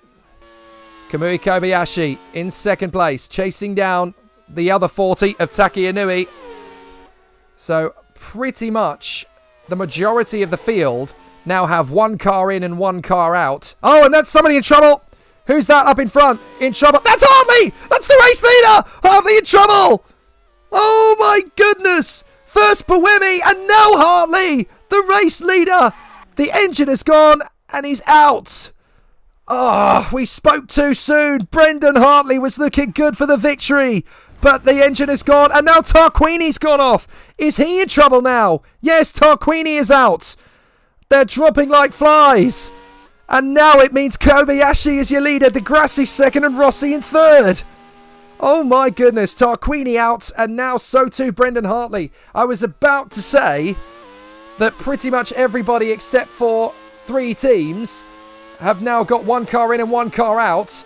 And that's changed. There are now 13 cars running. And Susie Wolf, now in the points, comes into the pits for her scheduled pit stop on lap 50. So Kobayashi now leads. Di Grassi in second. Alex Rossi is third. Then it's Sebastian Bourdais in front of Paul di Resta. And then it is Pedro Della Rosa in front of Sebastian Buemi, Jean-Eric Verne. And Susie Wolf is ninth in front of Luciano Berti with Marc Genet, Taki Inui and Stefano Modena, the the only other runners in the race. So much drama, so much tension, but now we have an Arrows leading, and it is Kamui Kobayashi. Le Mans 24-hour race winner. And an absolutely astonishing racer in his own right in Formula One days. And there is Jean-Eric Verne, still motoring on, having a great run. Lucas Di Grassi in second position. So there is still a Manor looking for a podium, but Brendan Hartley, having done so much hard work of leading the race comfortably, is now very much on the back foot. Well, let's see if we can catch up with a few more of our team managers after a very dramatic turn of events in the last few moments of the race. So let's see if we can get in there.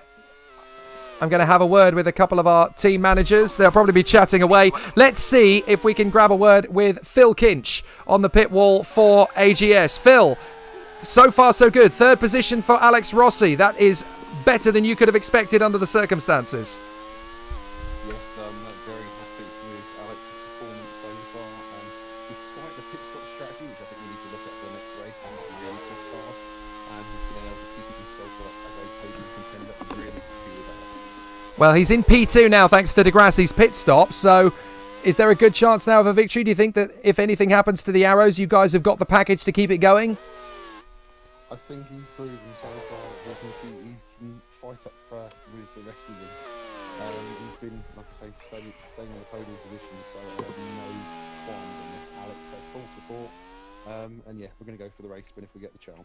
Okay, thanks, Phil. Thanks very much. Let's have a word over on the pit wall with our man at Onyx. That is Ryan Ferris. Ryan, Bruno Senna had an awful race in the end. I think it was one of those races he'll be very happy to forget. But Sebastian Bourdais, all of a sudden, is now staring a potential podium in the face. This is looking very good for him. Well, my heel is definitely going like Christian Horner. It's shaking like mad at the moment. It's incredibly stressful, being that we've got an engine that has been only tested but not raced. So I don't know. I'm crossing my fingers and toes and just about everything to hope that we get to the end of this race. It's been a very tough one. How do you think things will go in Marrakesh? Hopefully it goes a bit better. We have hoping to have 2 cars finished, hopefully, in the next race. Although this race isn't finished yet, so not counting the chickens yet. Hopefully we'll improve the reliability and maybe a better performance for next race. Well, thanks very much, Ryan. Good luck for the rest of it. So, very tough battles at the moment out on the circuit, and we've heard from our team bosses that obviously there are some very difficult times ahead for all of them. Apologies, we're having a slight technical issue. So I'm going to try and get ourselves back into position again.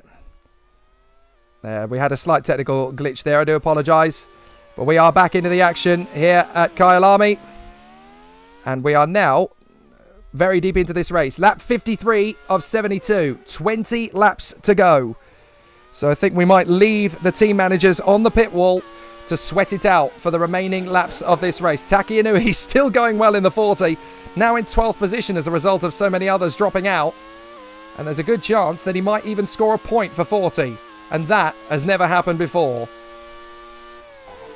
So Kobayashi leads the way. Rossi is second from Di Grassi, Bourdais and Di Resta. Then it is Pedro Della Rosa for Prost. Then Sebastian Buemi having recovered after his spin while leading. Then it is Verne in 8th. Susie Wolf is 9th. Luciano Berti looking to bring a point home for Midland in 10th, despite crashing into Paul Di Resta without even really seeing him. Gene is 11th. Inui is 12th. And Modena is in 13th place. Then it is the retirements list. Hartley, Tarquini, Delatraz, Van Dorn, Bernaldi, Lotterer, Ericsson, Alguersuari, Davidson, Senna, Glock, Hulkenberg and Heidfeld. We have lost exactly half of the field. So 26 drivers started, 13 of them remain. A very tough race, a very tough battle in this first Downforce Grand Prix World Series race. Round 1 here at the South African Grand Prix of Kyalami. And Kobayashi leads. That man is in 3rd place. That is Lucas Di Grassi. But here's your leader. Kamui Kobayashi completes lap 54 in the Arrows.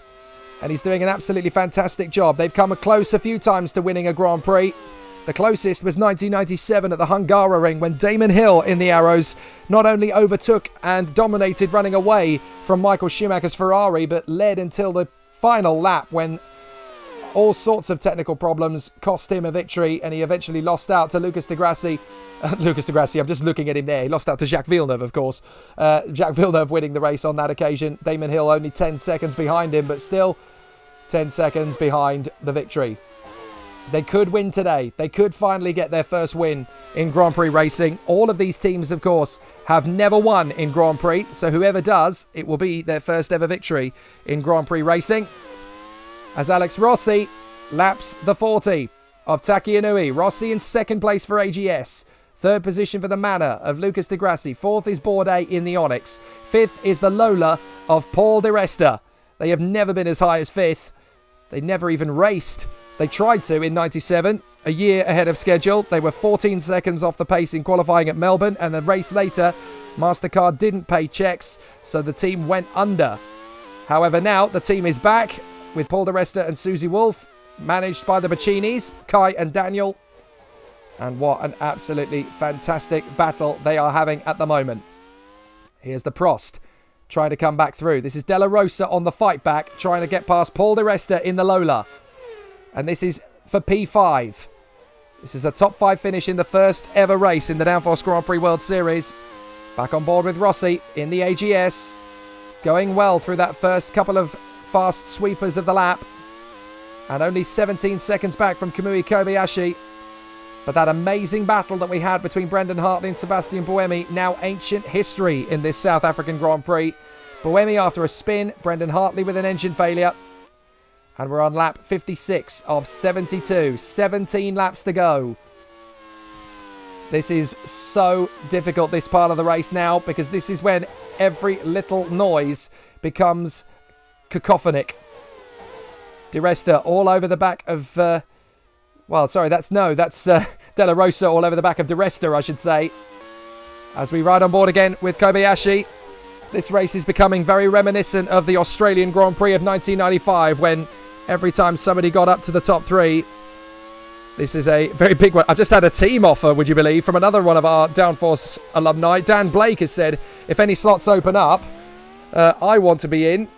Leighton House with a Porsche engine, and he would have Ivan Capelli and Giovanni Amati on Avon tyres. That is an amazing team lineup. I don't know. We'll have to take a decision as to whether we allow a team in from round 2 if they could get a team together. That means that 2 cars, though, on the grid would fail to qualify, because obviously there's only 26 spaces on a Grand Prix grid with 28 cars. We would have 2 cars fail to qualify. And there's a very big danger that it could be both 40s, the way things currently stand. We'll have to decide on that one.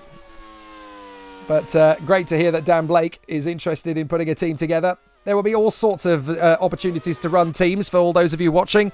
We're considering a Group C league. We're considering a Sports Car World Championship. We're also considering a Touring Car League. And also the potential of a couple more single-seater ones, Champ Cars, Indy Racing League. We're thinking of an oval-only racing league, which would be the Indy Racing League-based series, where we'd have some classic old ovals back into use again. We might even resurrect the Walt Disney World Speedway in Florida. So, lap 58 now. Kobayashi is your leader. Rossi second. Di Grassi, Bourdais and Di Resta. This is the battle between Di Resta and Della Rosa for 5th position. Di Grassi looking back. Stefano Modena trying to join the retirements list there. He is dead last at the moment in 13th. It's not going so well for him. Maybe he wasn't quite so prepared to make his racing comeback as we first thought. But Stefano Modena, former Tyrrell driver, of course, former Brabham driver as well in the world of Formula One in the early 90s. But he has made his return. Di Grassi, 28 seconds off the race lead. This is about strategy. This is about pacing yourself. This is also about getting the car to the finish. And there's still a few more thrills and spills to come. Only 10 cars score points, and there are 13 still running as Taki Inui gets out of the way and allows Di Grassi to go through in 3rd position. He's driven very sensibly, actually, as Taki Inui. He's just kept the 40 going. It's not the fastest car out there by any stretch of the imagination, but he's just kept it running.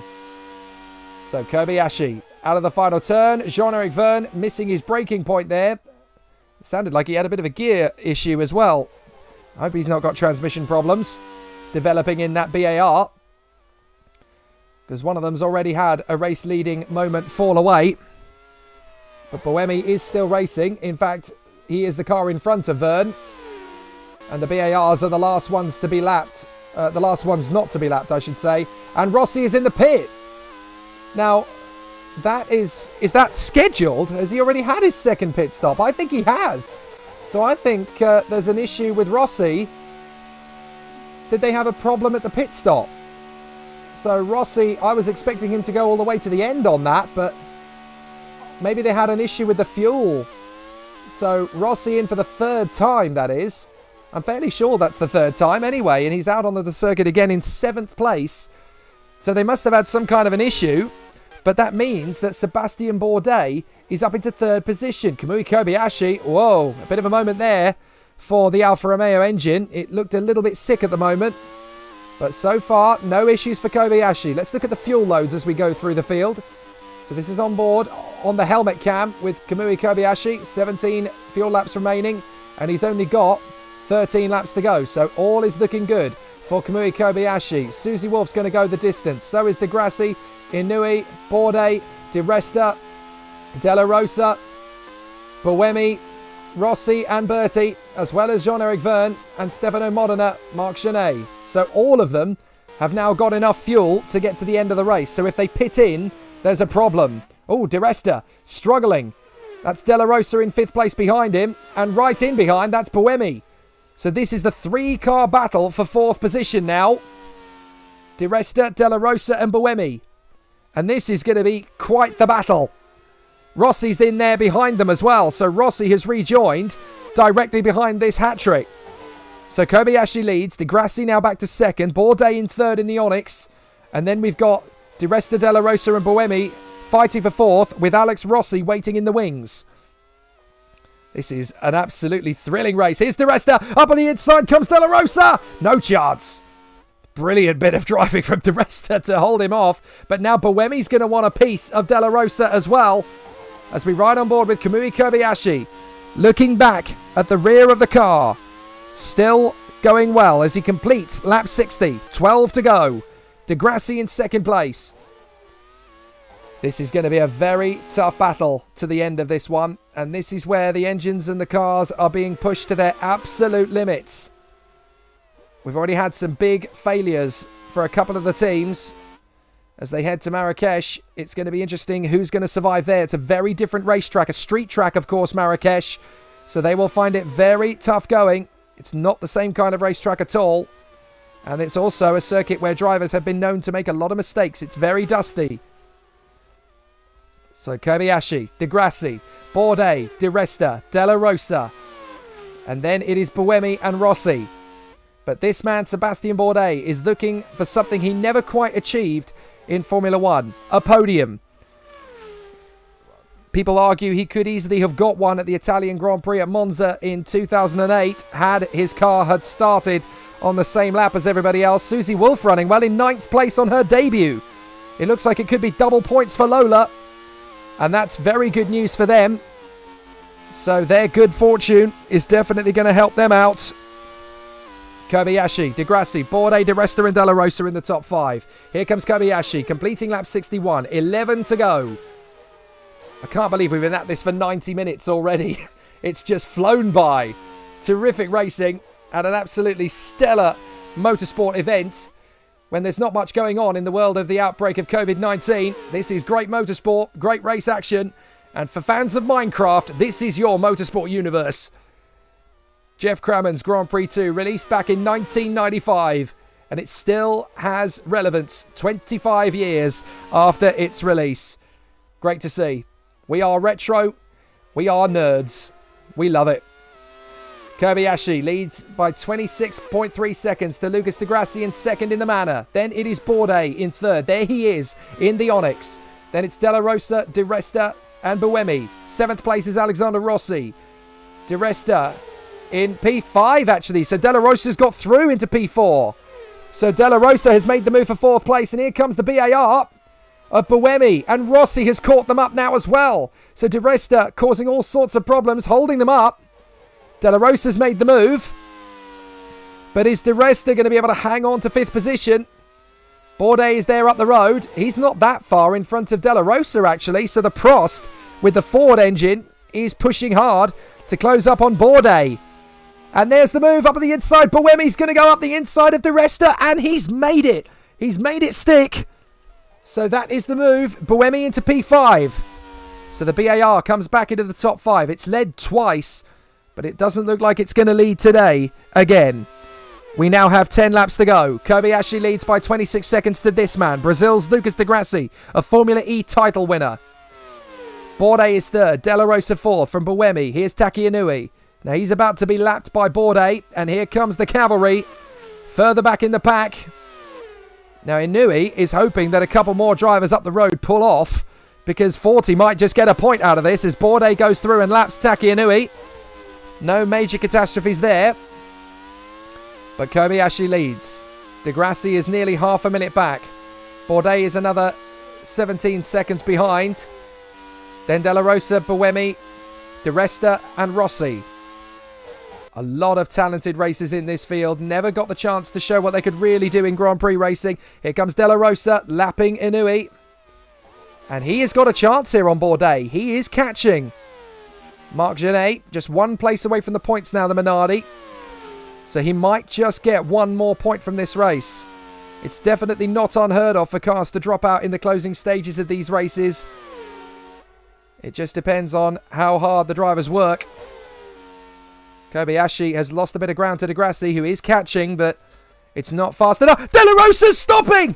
De La Rosa's stopping! Oh, the second Prost is out!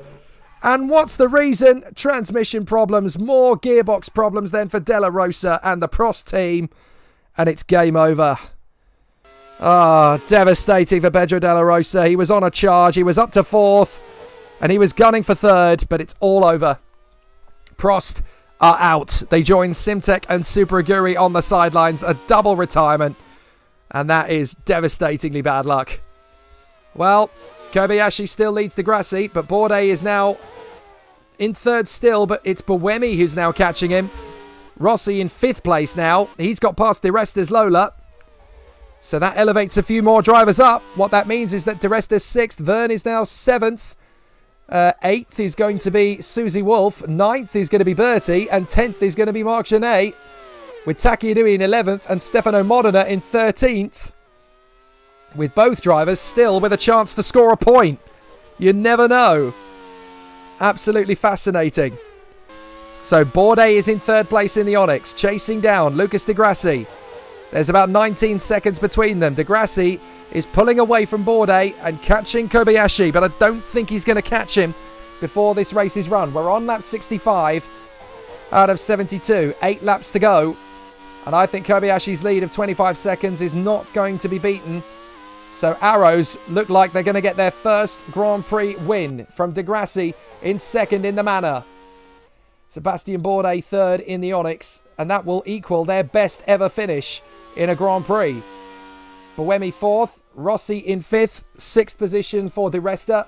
Then it is Verne, Wolf, Bertie, Genet, Inui and Modena. So here they come again. That's Di Grassi in the Manor. 25 seconds just under that behind Kamui Kobayashi. He is pushing. He's decided he's got a good car underneath him and he might be able to push Kamui Kobayashi into a mistake. But the gap is down to 24.6 at the split. Kobayashi goes into lap 66 with some slower cars in front. But the Arrows is going well. Nico Hulkenberg had a chance to win earlier on. And here's Engine Blue. But Kamui Kobayashi's just been keeping an eye on things. He's just been regulating the rev limiter. He's not been pushing too hard. He's been keeping this nice and tight. We're on board now with Bourdais. And there's Sebastian Buemi right underneath us. You can just about make him up as he gets close into the hairpin. And there's Rossi right behind as well.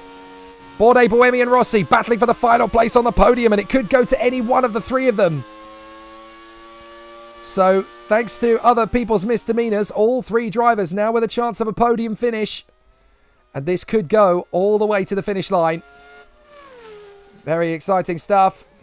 Did I see a yellow flag there? Have we got someone in trouble? I certainly hope not, but here is the battle for third position. Bourdais, Buemi and Rossi. They are still absolutely together. Buemi's caught up. He's going to make the move on the inside for third position, and he's there. Buemi takes third. So Buemi gets back into a podium position. Tom Butterworth will be absolutely doolally. Third position for the BAR Play Life. And now Bourdais struggling to fend off from Alexander Rossi. Rossi's going to make his bid to get through on the inside. He can't make it.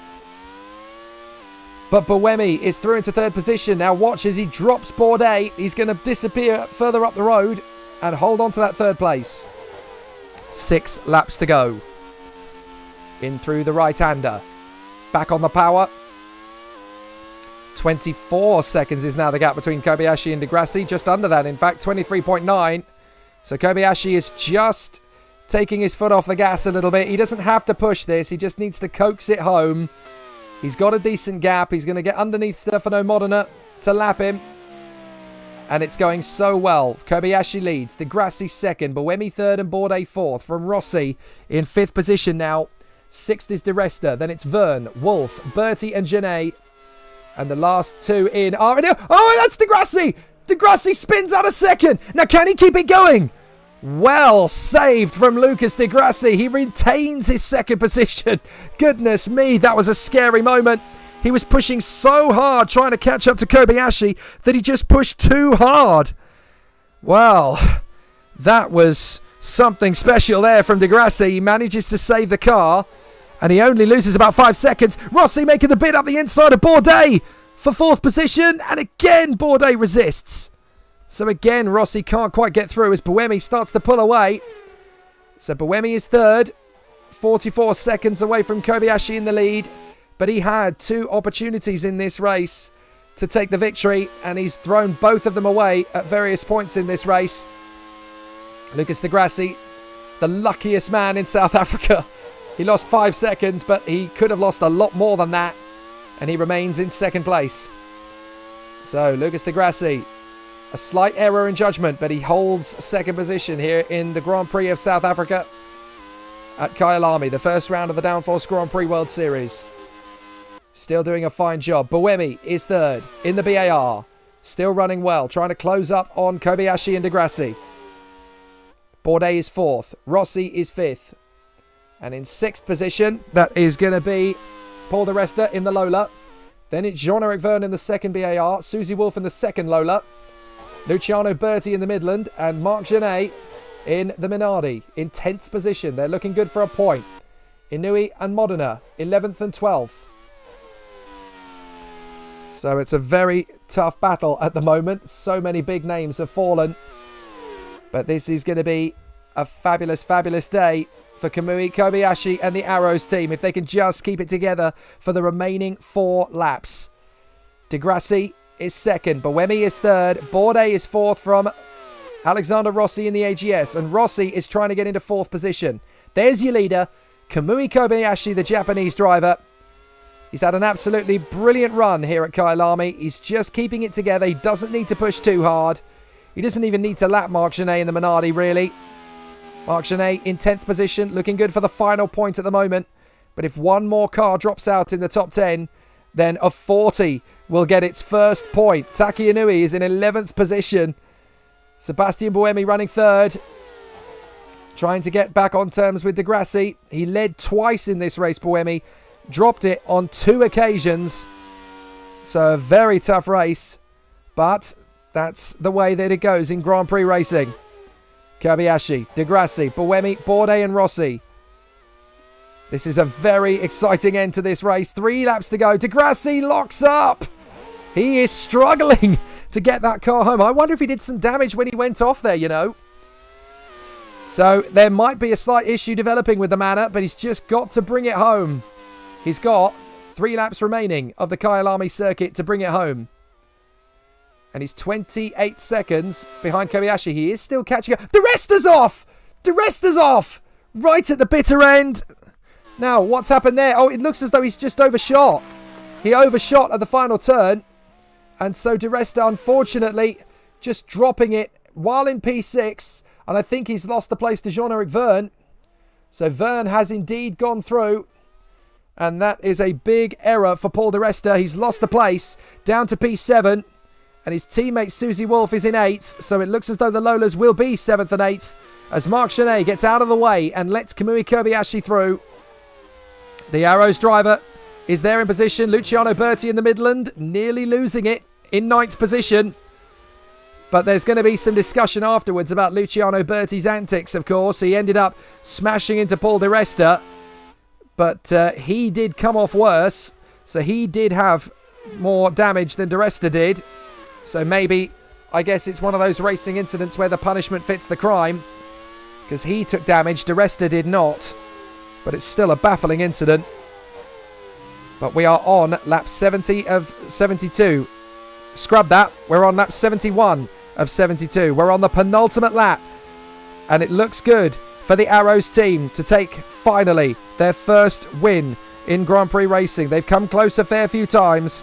But now it looks as though their moment is about to come. Di Grassi in 2nd, Buemi in 3rd, Bourdais is 4th, from Rossi in 5th position. Those two are still hammer and tongs, by the way. Bourdais and Rossi. They're still nose to tail. And then in 6th position, it is now Jean-Eric Verne. Then Paul di Resta, Susie Wolf, Luciano Berti and Mark Genet. From Taki Inui and Stefano Modena. But Lucas Di Grassi has done a fine job in 2nd place. It's not been his day for the victory. But he's done well. Kamui Kobayashi, though, leads the race with a lap and a half to go. It's very rare for drivers to lose races this close to the finish, but it has happened. So he's just got to keep it going. As he comes into the final sector, he comes up towards the final turn, and Kamui Kobayashi begins the final lap of the first round of the 2020 Downforce Grand Prix World Series at Kyalami. 1 lap to go for the Japanese star. There's Lucas Di Grassi still catching him, but with not enough time to do anything about it. Even if he hadn't spun, he wouldn't really have caught him. Buemi 3rd, Bourdais 4th, Rossi 5th. Those two still scrabbling over 4th position. But there is your leader, Kamui Kobayashi, having an absolutely splendid run to the victory in the Arrows. He's done an absolutely fine job of it, and he's run an absolutely stupendous race. He's let the carnage happen around him. He's never really broken a sweat. He's pushed when he needed to. He's stayed sensible. He stayed calm in the race and just drove sensibly. And there's a yellow flag up the road. Somebody's gone off in front of us. Somebody in trouble. Now, who's that that's gone off? It's Berti, I think. I think it's Berti who's gone off. Yes, Berti is out of the race in the final laps. And that means that we're going to get a 40 in the points, I do believe. But Kamui Kobayashi is going to come through to take victory in fantastic fashion. Genet is indeed up into 9th place. So I think Taki Inui is going to get a point for 40. But out of the final turn comes Kamui Kobayashi. The Arrows team go ecstatic on the pit wall. Emma Butterworth goes ballistic as Kamui Kobayashi wins at Kyalami. Arrows win. Kobayashi wins. Fantastic. Absolutely terrific performance as here comes Lucas Di Grassi. Di Grassi in the manor will come home in 2nd place. Sam Hall and the team so nearly had a victory in the bag, but a 2nd place is almost as good. As here comes Lucas Di Grassi finishing in 2nd place in fine style. And there's the Lola of Susie Wolf. She will finish her first Grand Prix in 8th place. Terrific job. And here's Buemi. So near, but so far. 3rd position will have to do for him today. And here come Bourdais and Rossi. It's going to be a drag race to the line. Here comes Rossi. He has to think about it. But Bourdais is going to get there first. Rossi in 5th position. Jean-Eric Verne will come home for 6th place. Absolutely brilliant racing. Wouldn't you agree, ladies and gentlemen? It's been absolutely fantastic stuff. Here's Paul di Resta in 7th place in the Lola. But here's Taki Inui. A historic moment for the 40 team as their driver comes home in amazing fashion. Taki Inui comes home in the points. Absolutely amazing. Wow. What about that, ladies and gentlemen? Absolutely stellar performance, an absolutely amazing display. And there is the final confirmation. Kamui Kobayashi takes the victory from Lucas Di Grassi in second in the manor. Sebastian Buemi is third from Sebastian Bourdais. Alexander Rossi in fifth position from Jean-Eric Verne. The Lolas are seventh and eighth, Paul Di Resta and Susie Wolf. In 10th position, behind Mark Genet's Minardi, is Taki Inui in the 40. Luciano Berti just missing out with a retirement on the final lap. Stefano Modena in 12th position. That is the final classified finisher. Della Rosa, Brendan Hartley, and then we have the likes of Tarquini, Delatraz, Van Dorn, Bernoldi, Lotterer, Ericsson, Alguersuari, Davidson, Senna, Glock, Hulkenberg and Heidfeld, all out of a very dramatic and incredibly entertaining race. It really has been absolutely exceptional. Now, we are, of course, going to go down to the pit lane and we are going to talk with some of our alumni here in the pit lane who have been absolutely fantastic sports. But there's your winning team, Kamui Kobayashi taking the victory. So let's head down to the pit lane and grab a word with our race-winning team. Emma Butterworth will be down there in pit lane. Absolutely fantastic. Let's have a word with our team bosses on the pit wall. Emma Butterworth, first of all, your first ever race as a team manager, and you've given Arrows a famous victory. How about that then? Absolutely incredible. Really unlucky stuff with Nico Hulkenberg at the start of the race with an engine blow up. However, Kobayashi kept it steady throughout the whole race, kept out of the chaos and managed to bring it home. So really pleased with that. We were aiming for a podium and we came out with a win. A fantastic performance from Kamui, and obviously that gets you guys off to a good start. Can you repeat the feat in Morocco? I think we can. I think we just need to get a few engine gremlins sorted out over the weekend, but I think we'll be able to definitely get podiums sorted out in Morocco. Fantastic. Well done. Arrows take the win. Good job. So, let us have a word with Sam Hall on the pit wall. Sam, that was a roller coaster race for you. You had the win twice in the bag with Brendan Hartley, and then his engine blew. But Di Grassi coming home in second, that's the best of a bad job, isn't it?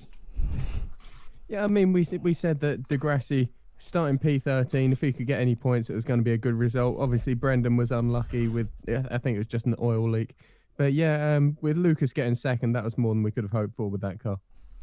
So obviously we know that the car is fast. We know that the package is good. It just needs to be a little bit more fine-tuned and you'll be there.